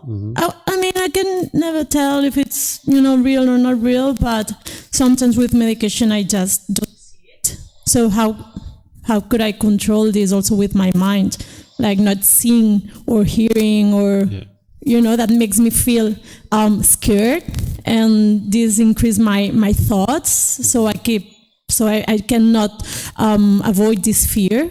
Okay. So the mind is one thing and the brain is something different. These are two separate things. When the mind is polluted, it's going to produce discontent feelings, and now it affects the chemistry of the brain. So the root problem is in the mind. So if we're just over here tweaking brain chemistry, we're not cleaning up the mind, so it's going to keep affecting the brain chemistry. So what the Buddha is teaching you to do is get back to the root cause, which is the pollution in the mind. And when you clean up that, then it will regulate the brain chemistry, and you'll notice that your body and your mind and your brain will just all function completely normally. And that's where the training needs to occur in order to transform the mind. And gradually, slowly but surely, you can learn how to do that. You're welcome. Okay, so this is the first precept. You guys have a lot of questions. Normally, we're just about finished by now. So I will keep going, but if you guys would like to keep learning, I will keep teaching you. I don't have any time frame of where I need to be at any particular time, but if you need to, feel free to come and go as you please. I see some people have already left. It's up to you, but if you guys would like to discuss this, I'm all about helping you to learn it, so I'll keep teaching you. Okay, so now let's look at the second precept. The second precept is abandoning the taking of what is not given, living purely, accepting what is given, awaiting what is given without stealing. So this is very straightforward in terms of the Buddha's helping you to see that it's unwise to steal things from people. Because if you steal something from somebody, you're causing harm to them, and that harm can come back to you. It's important to understand that you can't cause somebody else discontentedness. You can't cause someone to be angry or frustrated, but you can cause them harm. These are two different things. The discontentedness is the emotions, the feelings. You can't cause somebody else to have feelings, but you can cause them harm. So for example, if I stole somebody's car, I'm causing them harm because now they can't go to the store to buy basic supplies that they need in order to sustain their life. They can't go to work. They can't take their children to school or any number of other things. I've caused this person harm. But if they became angry because their car wasn't there, that is being caused by their own mind. They're craving, they're holding on, they're wanting this car to be permanent, right? So the Buddha is teaching you here to not take things from people because it's going to cause harm. And when they experience harm, people are going to want to harm you. And where this is coming from, if you were stealing, it's coming from your craving. Just like the first precept is designed to help you eliminate craving and anger, as well as your ignorance, this precept is helping you to eliminate your craving and helping you to eliminate your ignorance or your unknowing of true reality, that when you cause harm to others, this harm is going to come back to you. And the Buddha is not only teaching you how to eliminate your pollutions of your mind, but he's teaching you how to navigate the world in a way that it's not going to produce unwholesome results for you. So for example, if you stole, people are going to want to steal from you perhaps, or people are going to want to beat you up, or people are going to want to cause harm to you. People are going to want to arrest you and put you in jail, right? These are unwholesome results. This is where you can see it's not a rule. It's not a commandment. It's not something that the Buddha prohibited. He's showing you the cause and effect or the action and result so that you can see wise decision making for yourself. And if you've ever done any stealing, which we tend to do when we grow up as children, you can see that it didn't produce wholesome results for you. You can see the natural law of Kamma for yourself. But also, it's important to not assume something can be used or taken, right? If you were in a situation where, say, you were a college student and you were turning in a paper and maybe your professor was out of the classroom and you saw a stapler on their desk and you just picked up the stapler and started stapling your paper, if they walked in and they were like, "Hey, what are you doing? That's my stapler. Why are you using my stapler?" Right? They're maybe not practicing the teachings. Maybe they're holding on. Maybe they're attached to their stapler. And now they're getting angry and they're getting frustrated. And they don't realize that their anger and frustration is coming from their own mind. They're attributing this anger to you. They think you're the one who's causing their anger. And now maybe they give you a bad grade on the paper. Or maybe they fail you for the whole class, right? Thinking that, hey, I'm going to get back at this person. So the Buddha is teaching you not only how to purify your mind, but he's teaching you how to navigate the world with all these unenlightened beings who are craving and attached to certain things. So it's unwise to assume that something can be used. So that's where the Buddha is saying, abandon the taking of what is given, living purely, accepting what is given, awaiting what is given, right? Like, just don't assume that something can be used. And then where he says accepting what is given. What this is like when somebody makes an offering to you, the Buddha teaches you to accept it. Because when someone's practicing generosity, this is helping them to eliminate craving, desire, attachment. It's enhancing the quality of their mind. Whereas if you were to shut down somebody's generosity, it's harming them because they're not now able to practice generosity and train their mind to let go. So the Buddha teaches you to accept what is given. Now, say grandma gives you that sweater and you're like, I'm never going to wear this sweater ever, right? Well, if you do that and you receive that offering, you've helped grandma to be able to now enhance the quality of her mind because she's now letting go. And then what you can do is you can practice generosity and you can give it to somebody else, right? Now, if grandma gets angry that you gave your sweater to somebody else, that's because she has a craving, she has an expectation, she has a longing, a yearning. She's wanting something to be done a certain way. You didn't cause her anger. She didn't practice pure generosity. That's what's causing her anger. So in some cultures, they call this regifting, and they think that it's bad to do this, but this doesn't produce unwholesome results. That if you practice generosity, it's going to produce wholesome results for you. The anger that grandma's experiencing, she's producing that. You're not producing that. Your action of sharing your sweater with somebody else is producing wholesome results. Because the other option would be to let it sit in your closet for the next 20 or 30 years and it goes to waste. All those resources that went into making that sweater goes to waste. So this sweater might go through 3, 4, 5, 10 different hands before it finds somebody that says, that's the most beautiful sweater I've ever seen. I'm going to wear it all the time, right? So feel free that when you're receiving a gift that you can practice generosity and give it to other people if you like. But remember, this isn't black and white, right? It's not about always do it this way or never do it that way. Because if somebody offers you cocaine or heroin, are you going to accept what is given? No, you're not going to do that, right? You're going to say, "Oh, I'm sorry, I don't use that stuff," or whatever you decide to say.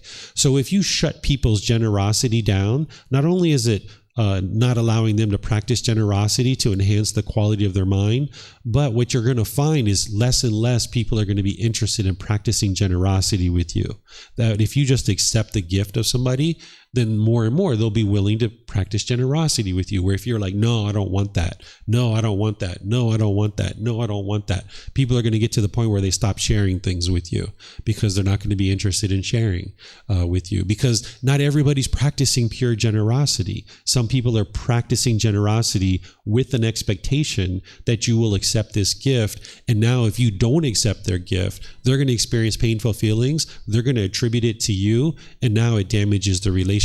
Because when people have wrong view and they have craving, desire, attachment, and they feel painful feelings, what they will tend to do is they will push you away, because they're going to falsely think that you're the one who's causing them to be angry or sad or frustrated, and they'll tend to push you away in your relationships. So if you accept a gift from somebody, it's going to help them to enhance their quality of their mind, and it's going to help you to maintain healthy and harmonious relationships.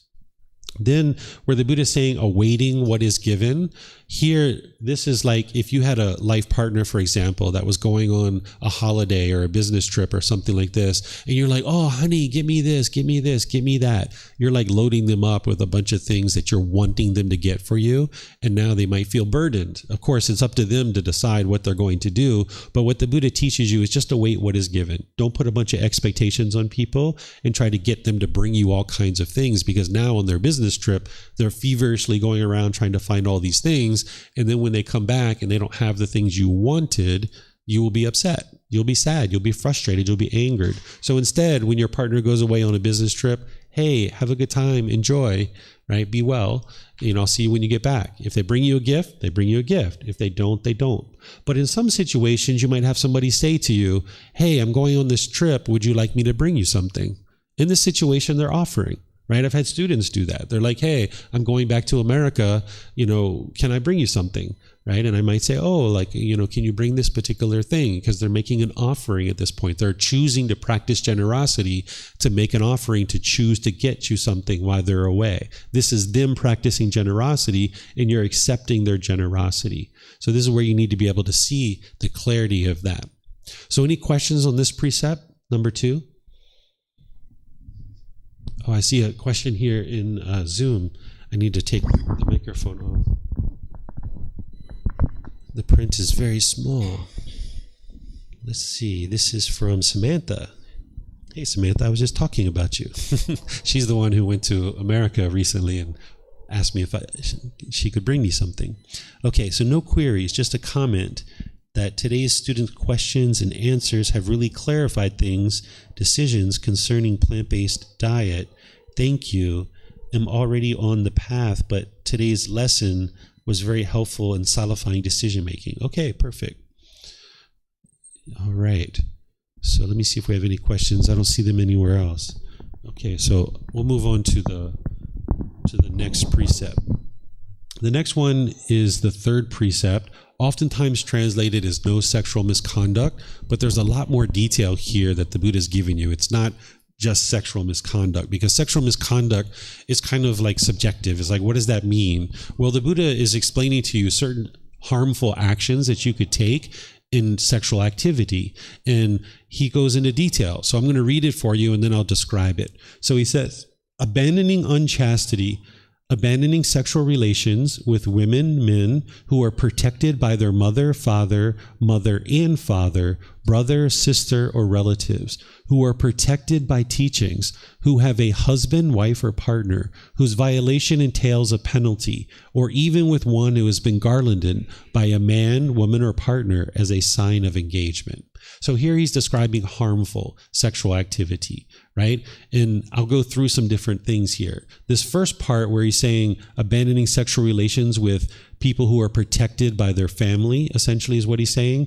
This is like sex with minors. If we were to have sex with an 8-year-old child or a 12-year-old child, this is causing that being harm, and it's causing the family harm, because the child is learning and growing and developing and taking guidance from their family, and having sex is very impactful. If you can remember back to the first time you had sex, it was a very impactful situation, right? And if we did that with someone whose mind isn't yet fully developed, like an 8-year-old child or 12-year-old child, it's causing harm to that being and to the family as well. And in most places, the human laws match the natural law of Kamma. But there are some places that it's not illegal to have sex with an 8-year-old child or 12-year-old child. But if you look at those societies and those places that are like that, they have a lot of difficulties in the society, because the children aren't growing up with a stable mind and developed mind, and that particular country can be very impoverished, and their government is very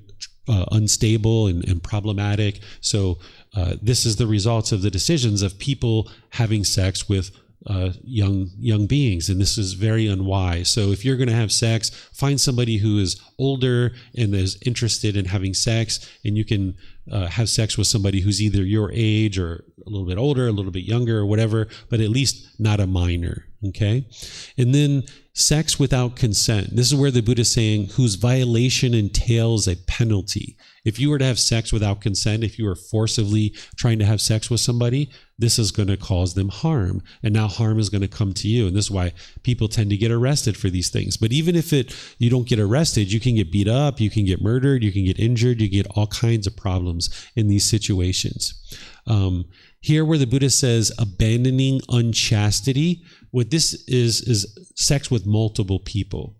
If you know what chastity is, chastity would be having sex with nobody at all. There's, in ancient times, there was something called a chastity belt, where in medieval times, fathers would put metal underwear on their daughters, and they would have a lock and a key, and it was only the father who could open this up. I can't imagine walking around with metal underwear, what that must have felt like, but this is what went on, and this is how you can understand what chastity means. Like, that would be chastity. Metal underwear, lock and key, no sex whatsoever, right? So that's chastity. What unchastity is would be having sex with lots and lots and lots and lots of people. And the Buddha is advising you that it would be unwise to do this. And you can see and independently verify for yourself. This is why we get sexually transmitted diseases when we have sex with multiple people. And this is also where people get beat up and injured and even murdered if you were having these kinds of situations. So that's why the Buddha is guiding you on this, because the precept is all about craving, desire, attachment, longing, yearning,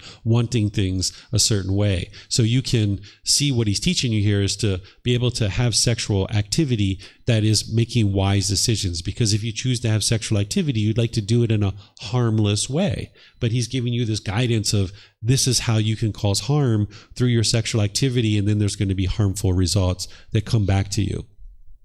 But if you're living in a culture like maybe like here in Thailand or other places in the world, there's certain situations where you might be having a relationship with somebody, and then you talk with your family and you say, hey, can we move in together?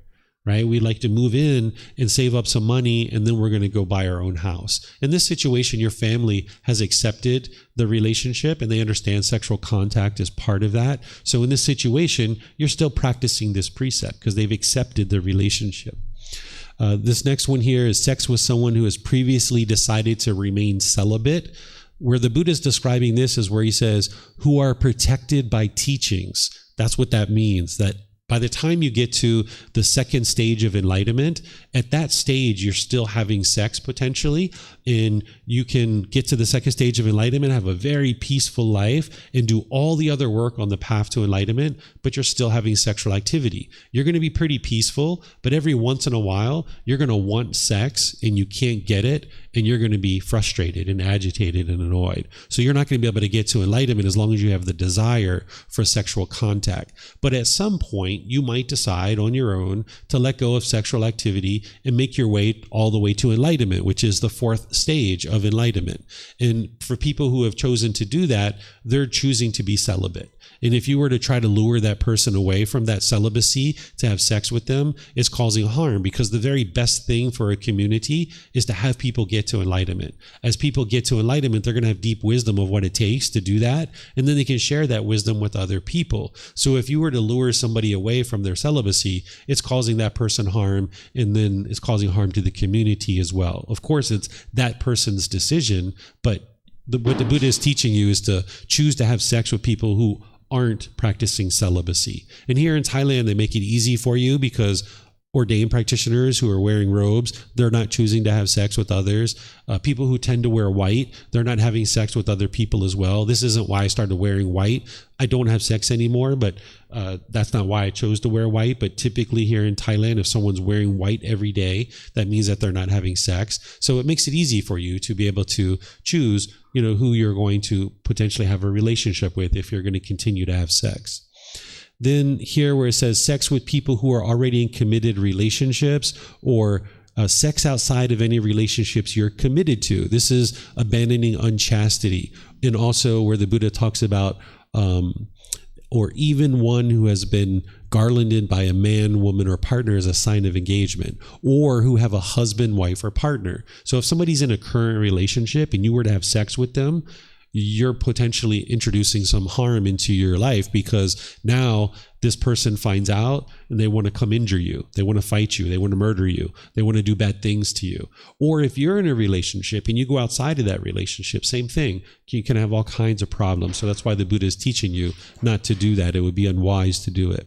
And then you can think about people who are human trafficked. These are people who are like being forced to have sex for like sex workers.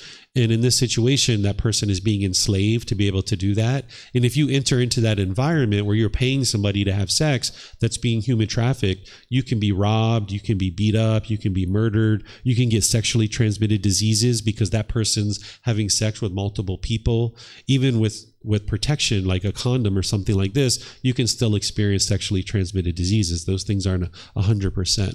So this is some of the things on the third precept, and here's some additional ones too. We were just talking about paid sexual services. It's unwise to enter into that kind of environment because, again, you can get injured, you can beat up, you can get murdered, you can get sexually transmitted diseases. You're going to start losing your wealth and spending a lot of money doing these kinds of things. But then notice that the Buddha doesn't talk about same-gender relationships here because he was aware of them. You can see in his teachings that he was aware of same-gender relationships. He didn't teach that this is sexual misconduct because there's no harm. If you've got two loyal, loving, consenting adults that are choosing to have sex with each other, who are they causing harm to? They're not causing harm to anybody. So 2,500 years ago, the Buddha understood this. This is how wise that he was, that he understood that same-gender relationships doesn't produce harm. So you won't see that the Buddha describes this as harmful sexual contact because it's two loyal, loving, consenting adults. And if you understand the universal truth of impermanence, then you understand that it's impossible for every man or every woman to be interested in having sex with someone of the opposite gender. That some men and women will be interested in having sex with people of the opposite gender, but not everybody. Because if everybody wanted to have sex with the opposite gender, that would be permanence. But we understand the universal truth of impermanence, that some people will have sex with men, some people have sex with women, And this is completely normal. It's been going on since the beginning of time. And the Buddha talks about it during his lifetime, but he doesn't say anything that it's unwise or harmful. He just observes it. He just says, hey, monks, there's some people that don't identify with essentially the same sexual organs that they have in the body. Their mind doesn't identify that way. And he just says, you're going to notice this. But he doesn't share any kind of teachings around it other than this is the case, right? So if you understand the universal truth of impermanence, and you understand that not everybody's going to have sex with the same or with the opposite gender. Now, people in society get angry when they see somebody perhaps with a same gender relationship, but that's because of their craving. That's their anger. That's their ignorance or their unknowing of true reality, their lack of wisdom. But you, as a person who prefers same gender relationships, you haven't done anything wrong. You haven't done anything harmful. That person's anger is being caused by their own mind, not by you. So if you're a person who prefers same gender relationships, or you have friends or family that do, it's completely normal. It's been going on since the beginning of the time. And that's how wise the Buddha was 2,500 years ago, that he understood this. Even today, there's people who don't understand this, right? So you can understand this through his teachings. Same thing with transgender individuals. This is completely normal. If you understand that the body is one thing and the mind is something else, it's not possible for everybody that has male sexual organs for their mind to identify as a male. Because if that was true, that would be permanence. But the universal truth of impermanence tells us that not everybody is going to identify that way. If everybody who had male sexual organs or female sexual organs identified as a male or female, that would be permanence, and that just doesn't exist. So some people are going to have male sexual organs, identify as female. Some people are going to have female sexual organs and identify as male. Completely normal and explainable through the universal truth of impermanence. And it's also explainable through the cycle of rebirth, that if you understand that we've all been countless beings in the past, that in the past we were different genders, and now in this life, while the body may be of a male sexual organs or female sexual organs, the mind previous to this could have been a female, many different experiences in different lives. And now when that mind comes into this new body, now the mind is still identifying as a female, or the mind is still identifying as a male, even though there's female sexual organs. So this is all understandable and explainable. People get so worked up and get so angry when someone chooses and shares that, hey, I'm transgender. They haven't done anything wrong. This is completely normal. It's been going on since the beginning of the time. Even the Buddha describes this during his lifetime of transgender individuals. He doesn't call them transgender, but he says there's females who don't identify with feminine qualities, and there's males who don't identify with masculine qualities. He talks about this during his lifetime. Then sometimes people ask me about masturbation, and they say, hey, what about masturbation? What should we think about this? Or how can we look at this through the teachings of the Buddha and the Natural Law of Kamma?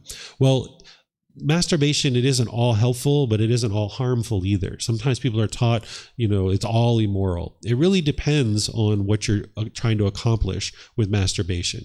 The first thing to think about, and remember, I'm just here to help you think. I'm not here to tell you what to do.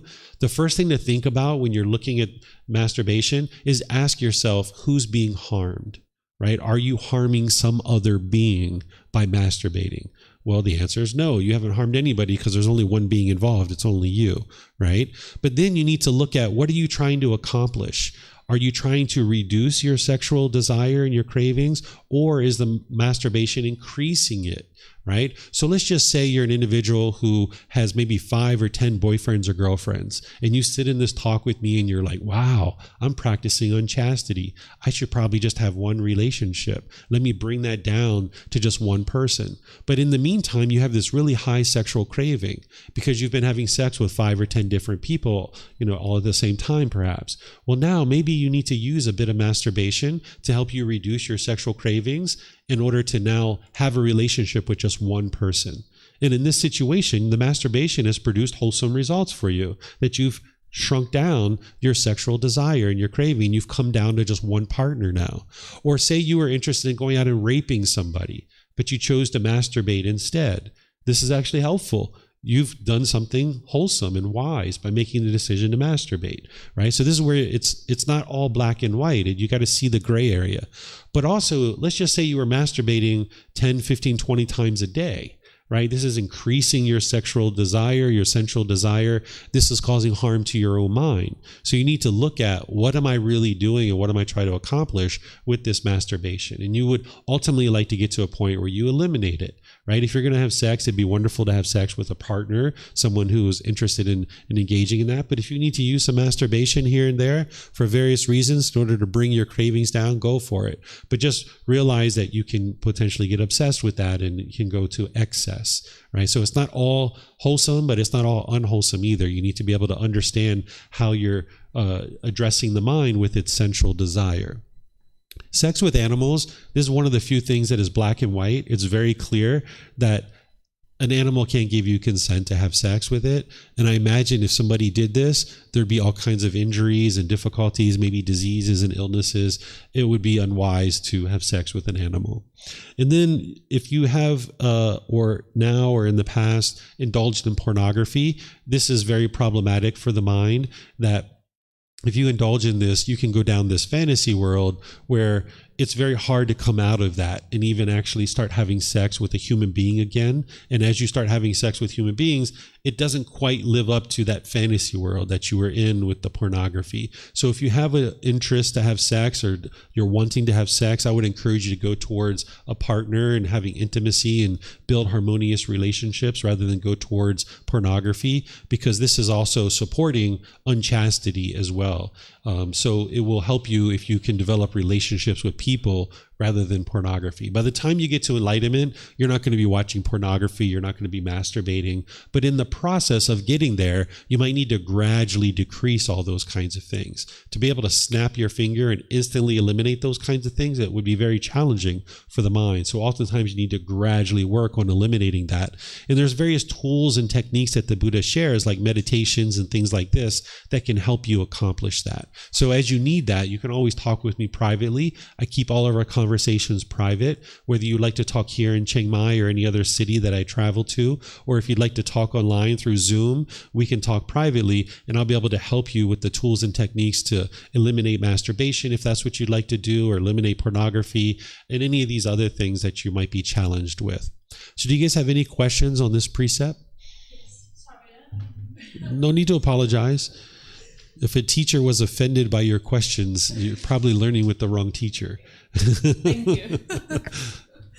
All right, yeah.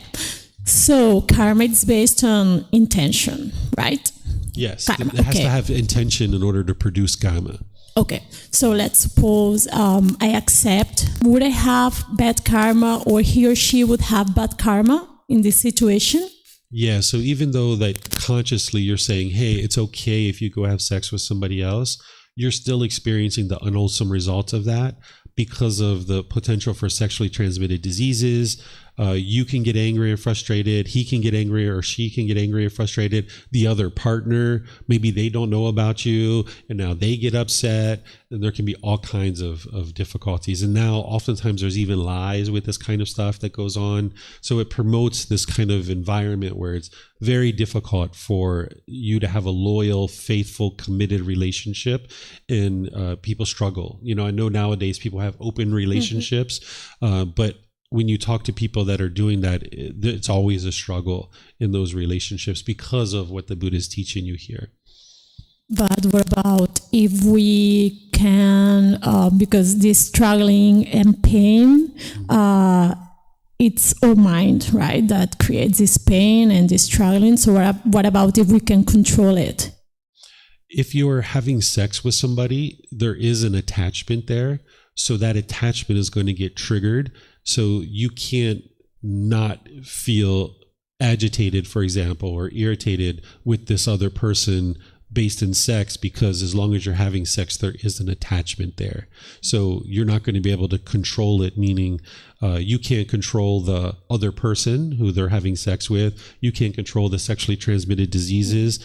All you can do is control your decisions. And what the Buddha is teaching you is that it's unwise to have sex with multiple people, that if you're going to have sex, be in a loyal, loving, consenting relationship. And again, if you choose to do something else, it's up to you. That's your choice. But just understand that there's going to be consequences. There's going to be a cause and effect, or action and result. And some of those are the sexually transmitted diseases, the potential fights and injury, and people can get murdered for these kinds of things, your own emotions, your own feelings of having to struggle and deal with those kinds of things. So these are all the consequences that you would experience as a result. But if you just have a loyal, loving, consenting relationship, this is going to promote the best environment for you to be successful in a relationship. Thank you. You're welcome. Okay, let me check here online if you have any questions. Okay, I'm not seeing any questions online anywhere. All right, so now let's move to the fourth precept. This one, the Buddha says, abandoning false speech, refraining from false speech, a true speaker, one to be relied on, trustworthy, dependable, not a deceiver of the world. Here he's teaching you to not lie. Right? This is pretty straightforward. We learned this when we were growing up, but the Buddha is giving you an indication of why it's important, because you're interested in being dependable, reliable, trustworthy. Because when you lie, people around you are going to discover those lies, both in your personal and professional relationships, and your relationships will struggle. You'll find that in your professional life that you will not get certain opportunities that you would otherwise have gotten if you would have been honest and truthful in your relationships. So that's why the Buddha is teaching you this, that even in your personal relationships, you will struggle. And if you've ever done a lot of lying, you have to obsessively figure out, what did I tell one person versus another? So how could you ever get to peace and joy where your mind's obsessively trying to figure out what you said to one person versus another?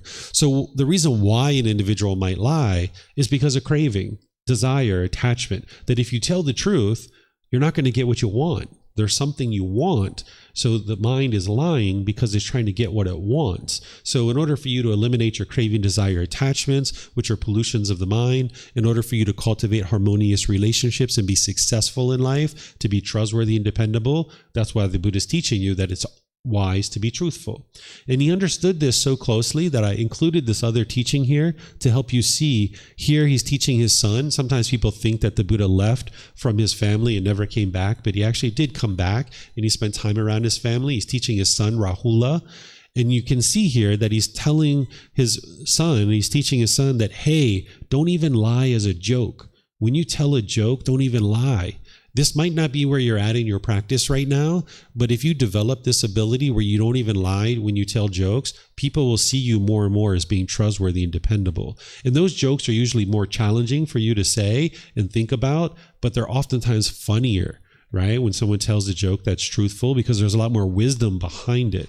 So if you can get to a point where you're not even telling a lie as a joke, this can be really helpful for you. And it can help promote more trustworthiness and dependableness, to being dependable. If you can imagine this Buddha, this really wise individual who's in an environment where he's sharing teachings that are always telling the truth, and he's always teaching you the truth about the natural laws. But if he was over here on the side somewhere lying when he's telling jokes, people wouldn't know when he was teaching whether he's telling the truth or not. So this is why he didn't even tell a lie as a joke, because then students knew he's always telling the truth. Even when he tells a joke, he's still telling the truth. So you can cultivate that in your life if you'd like to as well. And this will promote a more peaceful mind. It'll promote healthier and more harmonious relationships as well. So any questions on this one? Yes, sir.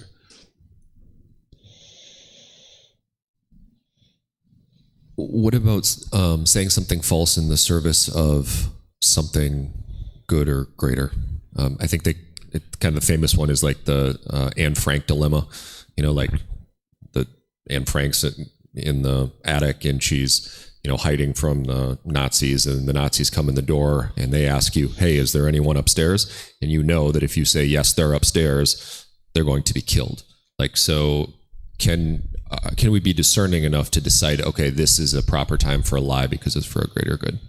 So there's ways to answer those kinds of questions without actually lying. Because let's say you lied and now the soldiers busted their way in, they found the person in the house, and now you lied to them, and now they're going to do something harmful to you too. So there's ways to answer these kinds of questions. Being truthful doesn't mean that you say everything you know, right? Sometimes people think being truthful means you say everything you know. So if somebody in this situation, if I was at the door and soldiers came in and they were like, hey, is there anybody upstairs? I would come up with some way of responding to this that doesn't divulge that the person's there, but I'm still telling the truth. And right now, I can't think of what that would be, but if I took a couple moments, I would figure that out. And if I was in that situation, I would figure that out. So then there are situations where you could intentionally deceive but not lie. Like we talk about lies of omission. But like some people would say, like if you don't disclose what's happening, then that's a lie. But you could say, no, that's an omission, an intentional omission. Yeah, it's an intentional omission. It's not a deception. What deception would be is that, like, say you were in like a court of law or something like this, and you were testifying, and we call it perjury. But now you know something, and you're not saying it out of that reason. So in this kind of situation, you can intentionally not say something or omit something, and it's going to produce a wholesome result having done so. But you haven't lied. You haven't told a falsehood, but instead you just chosen not to divulge everything that you know, because if you divulge everything you know, there's going to be some harm that comes to this person who's hiding in the attic upstairs. So there's a way to share something that is still the truth, but it's not divulging that this person's hiding in the attic upstairs. And you need to be creative in those kinds of situations, and be sure that there's a wholesome purpose behind it, and that you're not lying. And you can still speak in a way that is a truthful content, but it's not a falsehood. And there's very unique situations where that occurs. It's very rare, but there are some situations where that occurs. Mm-hmm. For this one, let me think. Like, soldier barges in. Is there somebody upstairs in your attic? What would I say? I would probably say, well, I'm going outside and I don't have time to go look in my attic, but let's go outside and maybe there's somebody outside in the yard. Let's go outside and take a look, right? I tried to redirect them to somewhere else. So I'd have to be in the moment to see their facial expressions and their intensity of the way they're talking and what can I do to manage this, but I'm going to try to guide them away from this person. Right? I'm going to say, well, I'm not going upstairs to the attic. It's too hard to get up there. It's really dusty and dirty. There hasn't been anybody up there for multiple years as far as I know, but I don't know that they're necessarily in there in this example, right? They're somewhere in my house. I don't know that they're in the attic necessarily. I'll say, oh, it's so dusty and dirty. Nobody would ever be interested in going up there. Why would somebody be interested in going up there? It's so dusty and dirty. Right? I would say something like that and kind of dissuade them from going up there and say, like, who would ever be interested in going upstairs? It's so dusty and dirty up there. Right? So I haven't said whether there is somebody there or there isn't somebody there. I'm just commenting about the space, that it's very dusty and dirty. Who would ever be interested in going up there? So I would kind of say it like that and then try to redirect them somewhere else. Yep. All right. So there's a question here on Facebook. Let's see. This is Essa. What about little white lies that someone uses to protect yourself? For example, if someone is traveling alone and will respond, yes, I'm actually about to meet up with my family, in order to protect themselves from a situation they feel may be unsafe. So in this situation, oftentimes there's a perception of being unsafe. And now somebody might be lying out of that perception because they're judging this other person and they think that this person is going to do something that's unsafe to them, right? So it's important first to make sure you're not clinging to any perceptions, that you're just judging this person, thinking they're going to do something harmful, when in reality they're actually not. It's just your own mind judging them and clinging to a perception. But in a situation like what you're describing would be the same thing like we're describing here with someone hiding in the attic. You shouldn't lie in a situation, but you can come up with creative ways of saying something to move out of a situation. Let's say you know that it's very unsafe. Like, so for example, like I was just watching a TV program recently and they were describing this crime that happened where this man was raping a woman and her phone kept ringing over and over and over in her house. And she said to the rapist, she said, that might be my boyfriend because he's supposed to be coming over later today. And when she said that, the rapist ran away. right? So she hasn't lied. She said, that might be my boyfriend. I should probably get that phone call, right? He's on his way over here, or he's going to be coming over today. And in this situation, that was able to dissuade the rapist to move on and stop the action that he was doing. So in these kinds of situations, you can do that kind of thing and not lie. There's no such thing as a white lie or a lie that is unharmful. Sometimes people ask me about, like, what if my partner comes out wearing certain clothes and says, hey honey, how do I look? You know, do you like the clothes that I'm wearing? In this situation, sometimes people are taught to lie, and I don't suggest that you do that. Instead, just realize what your partner is looking for. Is looking for confidence. They're looking to go out and have a good time. So instead, just say, hey, you know what? I enjoyed spending time with you no matter what you wear. I enjoy just spending time with you. Let's go have fun. Right? You don't need to comment about whether they look good or they look bad. That's up to them to decide, right? Instead, just enjoy spending time with them as a person and say, hey, I love your smile. I'll spend time with you no matter what you're wearing, right? Let's just go have fun. I think you're beautiful no matter what you wear, right? So you can say these kinds of things instead of like, oh my gosh, that color looks so horrible on you, because it's just going to take away their confidence when they go out with you, and it's going to produce unwholesome results and maybe challenges in your relationship as well.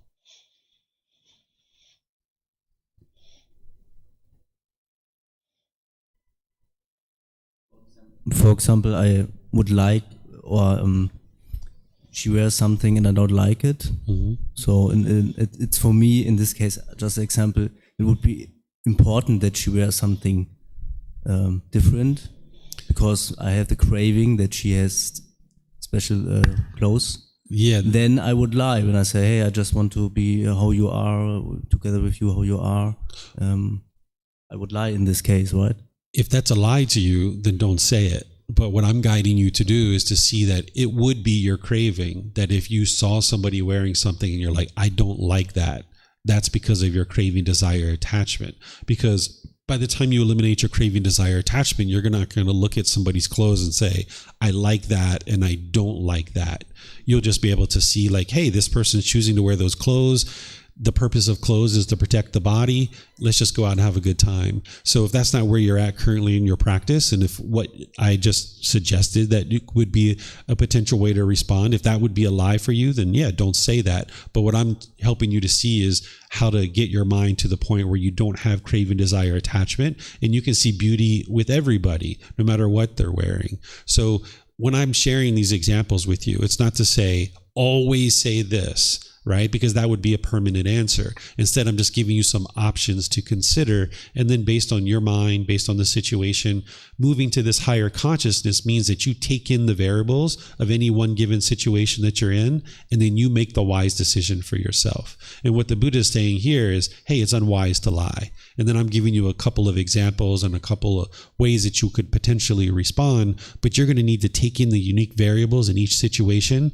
and then you're going to need to respond through your higher consciousness and through your wisdom, realizing that it's unwise to vocalize your craving, realize it's unwise to lie, and just come up with something that says, hey, let's go have fun. Help this person build confidence, because that's what they're looking for when they're coming to you saying, hey, how do I look?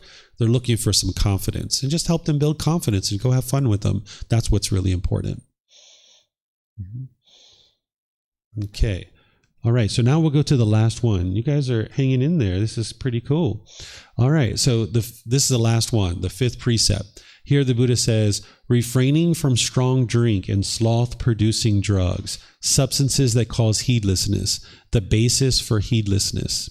So the first thing you ask yourself when you're investigating the teachings and you're examining them is, what does heedlessness mean? Because you might not have run across this word at different times in your life. At least I hadn't. When I read this, I was like, what the heck is heedless, right? And then when I read it and I discovered what it meant, it means careless, thoughtless, inattentive, uncalm, unaware, or unmindful. So what the Buddha is teaching you is that it's unwise to put substances into this body that's going to promote a condition of mind where you're unaware or you're unattentive or unalert. Because what you're trying to do on the path to enlightenment is promote mindfulness in the mind, that you would like to be aware of your mind. That's how you're going to purify it, is to be able to be aware of it. So that's what the meditation's for, and all the practice in your day-to-day life is to promote awareness of your mind. So you can see the wholesome qualities in your mind, and you can see the unwholesome qualities in your mind. That's how you're going to purify the mind. So if you're ingesting a substance that is promoting heedlessness, you're actually walking in the exact opposite direction of enlightenment. So that's why the Buddha is teaching you in this way to not ingest substances that would promote heedlessness. Because not only does it walk you in the opposite direction of enlightenment, but when your mind is heedless, you're more likely to kill, you're more likely to steal, you're more likely to have sexual misconduct, and you're more likely to lie. Right? If for any of us who have been heedless, if we've taken drugs or alcohol at different times, you can see that you're more likely to do all those kinds of things when you're heedless. So that's why he's teaching you to not ingest substances, because it's going to promote a situation where you lack the ability to make wise decisions. And this is why people can sometimes get drunk or intoxicated, walk out in front of the middle of a car, and well, wham, you die. Right? And this is the results of your decisions. And you can have all kinds of other unwholesome results as a result of taking substances that cause heedlessness. So if you're looking to purify your mind and train your mind to get to enlightenment, eliminating substances would be very helpful for you to be able to accomplish that.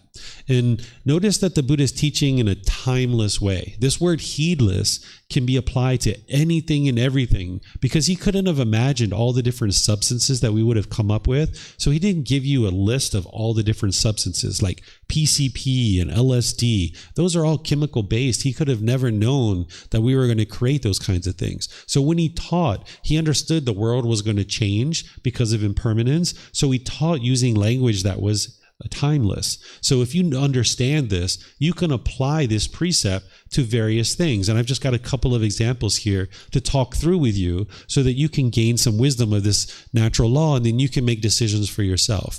Because things like marijuana, it's not black and white here. This plant actually has medical purposes. We can see that there's been children who experience seizures, maybe 20 seizures a day, and they give them a little bit of CBD oil on their tongue, and they don't have another seizure for 6 months. Right? And they know that, hey, this plant has medical properties for sure. But there also is certain aspects of this plant that can produce a high. So you're going to need to look at, what is the real purpose of me ingesting this plant? If it's just stress and anxiety or having difficulty sleeping, all of that is not going to be solved by marijuana. Marijuana is going to keep this problem going on. The reason why stress and anxiety and difficulty sleeping is happening is because of the craving, desire, attachment in their mind. If you purify your mind, you'll eliminate all of that stuff. So someone who's usually looking for marijuana for a high, they're usually going to smoke it perhaps, and they're looking for a high THC in the plant, right? Because that's going to produce the high. And then when you're smoking it, it's damaging your lungs. But if you are ingesting this for medical purposes, you're probably looking for a high CBD. This is the other part of the plant which has the medical purposes. And you might be looking at it as an edible or an oil, because that way it's not causing harm to the body. So you're going to need to look at those kinds of things. We know that cigarettes don't have any medical purpose whatsoever, and more people are figuring this out. And this is why when people smoke, they're having difficulties with lungs and lung cancer, and secondhand smoke is causing harm to other people in their environment. So this is causing a lot of harm for people, and that's why less and less people are smoking these days. You're going to also need to look at prescription medications, because we have prescriptions that can help and can improve health, but there's some prescriptions that can become addictive. So whenever you're prescribed a medication, you would like to research that. And if you notice that it's a addictive medication, you might talk to your doctor and say, hey, is there another medication that I can use in order to not take this particular medication? And oftentimes there's other alternatives that you could take that aren't addictive. But sometimes you might be needing to take a medication that is addictive, and that's the only medication that there is. And in that situation, you probably would like to get off of it as soon as possible. Take it for whatever you need, get over the health issue, and then get off of it as soon as possible so you don't get addicted to it. And then you even need to look at your caffeine, because caffeine is a stimulant. It's a drug. It's taking your mind up into this excited state, and then you're going to end up dropping off as a result. By the time you get to enlightenment, you have natural energy. You never get tired. You never get exhausted. You get sleepy where you need to sleep, but you don't get exhausted or tired. You have sustainable energy all throughout your day. Well, if you rely on a substance like caffeine to pick you up and get you into kind of an elevated state, well, you're not allowing your mind to cultivate this natural energy, and then you're going to be dropping off as well. So if you gradually move away from caffeine, while you'll go through withdrawal symptoms because it is a stimulant, you'll find that you might get headaches, you might get dry mouth, you might get other difficulties because you're going to go through these withdrawal symptoms. And that's a reminder to you that yes, this is a drug, this is a stimulant. But when you get away from it after a few days, you're going to notice more and more, month after month, that your mind picks up natural energy, and you'll be able to have sustainable energy throughout your day. But as long as you rely on this, it's not going to help you because you're going to go up and then you're going to come down. You're going to go up, you're going to come down. You even need to pay attention to your sugar intake. Even in excess, if you take a lot of sugar, it can produce a high. And we probably all experienced that when we were a child. So we're more aware of that now as an adult. But that's something you would like to pay attention to as well. And then some people will tell you that psychedelic substances are actually helping you to get to enlightenment. This isn't actually true. Psychedelic substances promote this introspection and this ability to kind of look inward at your mind through a substance, which people really like and they really enjoy.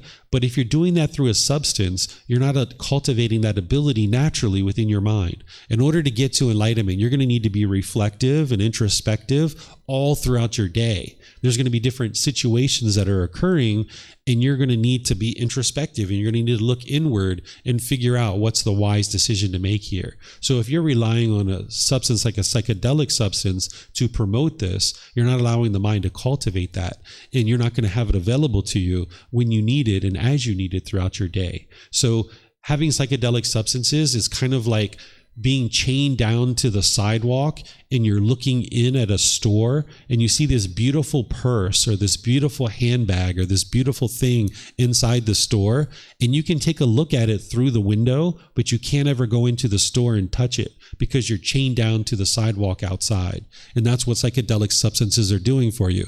You can look inward and you can kind of see like, wow, that's kind of what enlightenment kind of looks like, but you can never actually get to it because you're chained down to the sidewalk because of this substance. You're not promoting the qualities of mind that you need in order to actually produce enlightenment in the mind. So this is everything on the 5 precepts that I typically share. Do you guys have any questions on any of this stuff? Anything online you guys would like to ask questions? Okay. Let's see here. All right, I'm not seeing any questions anywhere. So what I'm going to do is just end class by thanking all of you guys for joining. Thank you guys for all your questions. Had a great conversation about all these different aspects. We can always talk more about these, but as you see, you can start thinking about these and how to apply them to your day-to-day life. That it's not black and white, right? You're going to need to have a higher consciousness, which means you're taking in information, you're taking in variables about any situation that you're involved in, and then based on this wisdom, how should I best approach this? And then you learn through trial and error that sometimes you're going to make mistakes and you're going to see this unwholesome result come back to you. The Natural Law of Kamma is the best, most unbiased teacher that you will ever find. Because if you make a wise decision, you're going to experience wholesome results. But if you make an unwise decision, even if it's just 1% unwise, you're going to experience unwholesome results as part of that. So the Natural Law of Kamma is going to teach you, if you pay attention to it and you don't believe it, but you can see the truth for yourself, that there's a cause and effect or action and result. And always remember that not only is the Buddha helping you arise wisdom around the Natural Law of Kamma, but he's helping you eliminate the pollutions of the mind. Each one of these precepts are designed to help you eliminate some certain fetter or pollution that's in the mind. And if you ever would like to talk about that, about each individual one, I'm more than pleased to help you to be able to see how it's helping you to eliminate either craving, anger, or ignorance, or a knowing of true reality, or we can go deeper into the fetters and talk about how each one of these precepts are designed to help you eliminate one of the fetters. So next week in our class on Sunday, I'm going to be in chapter 8, which is titled The 3 Poisons. craving, anger, and ignorance. This is where you're going to learn how to transform your mind away from these 3 unwholesome qualities and how to implement solutions that arise the wholesome qualities in your mind. Because all the unwise decisions and all the unwholesomeness that you're experiencing is coming from these 3 poisons. So when you learn how to transform your mind and eradicate these 3 poisons and arise the wholesome roots, then you'll be able to make wise decisions that's producing wholesome results. And then on Wednesday, we have our group learning program where we're going to do meditation and I'm going to be teaching as well. Tomorrow morning at 9 a.m., I'm going to be starting a 5-day course, which is called Foundation in the Path to Enlightenment, where I'm sharing all the foundational teachings from Monday through Friday. So you can just come here tomorrow at 9 and we take an hour-and-a-half lunch break, and then we finish up around 3 o'clock. And if you'd like to attend live here, you can, or also those of you guys that are online, I'm going to be live streaming the entire course, so you're welcome to learn that. And if you're just getting started with the Path to Enlightenment, I recommend the first book of our book series. That's the best place to start. You can download it from our website for free. You can take it and go print it. You can get printed versions here by just reimbursing us for the printing cost, or you can order it on Amazon if your country has access to Amazon. So thank you all for your questions. Thank you for your interest to learn the teachings of the Buddha, and perhaps we'll see you guys in a future class. Have a lovely and wonderful rest of your day. Sawadee krap, sawadee krap, sawadee krap.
Thank you again for watching. Enjoy your meditation.